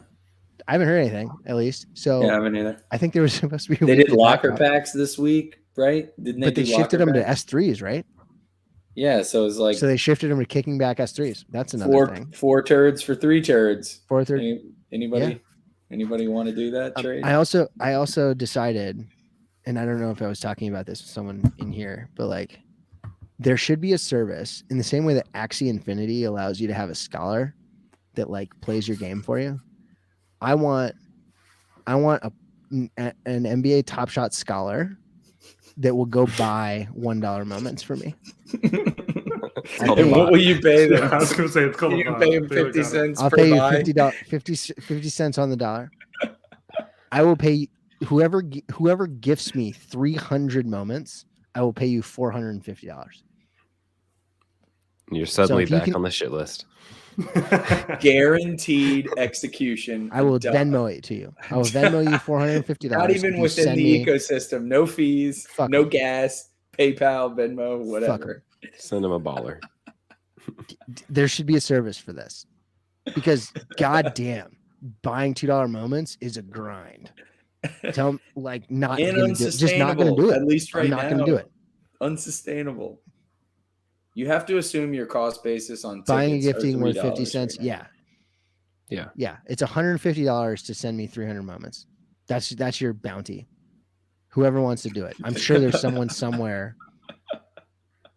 And if you need me to fund you for those, I'll send you $300. I'll figure out a way to send you $300 just to make you do the work because he just doesn't want to do the work. I don't want to fucking do it. No, that's a lot of clicking and waiting, and they're like, they're gonna be there no sooner than a timeout or whatever. Like the quips that they say was like, hold on, not quite a commercial break. You'll have these. Yeah. You're waiting. I don't that's brutal. I mean, $2 moments, or I mean, even $2 moments, like those are hard too. Those are hard too. I don't know if they are. I haven't tried in the last day or two, but like, what does that work out to per hour? TuxCat, don't ask questions. Stop. It works out to about the same above the minimum wage for sure. It's about the same Infinity people. It's about the same hourly wage as a Goldman Sachs investment banking associate. So yeah. you're Axie doing Infinity. Yeah, I'm putting someone through school. I don't know. It's an Axie Scholar situation. Such good content plunge. Pay someone $2.50 per moment. No, I want $1.50 moments. I don't want $2.50 moments. I can find. Yeah, this is a service fee for execution. He's providing the capital. GP Tops says it took me about an hour and a half to buy 100 $1 moments. There we go. Perfect. That is paying someone 4 hours. Your time. I'm paying someone $150 for 4.5 hours of work. That's what I'm doing. 90 minutes spending. I mean, granted, I'm sure he's multitasking, but that's tough. Plunge better internet to buy $1 moments. That's you definitely need better internet. You're not sniping those. All right. Anything left, gentlemen? I'm just gonna see if something on my top, if I sold anything cool. Get this guy John. So we'll leave it at that. We'll rate our good friend over no hitter for anybody that wants to stick around for cardboard stuff, and head over to his stream. He's a boss. Looks like they've got Optic basketball retail, which I might have to hop into. But as always, super fun. Thanks for joining us. We'll be off next week, but we'll be back in the beginning of December. So keep it real. We'll talk soon, everybody.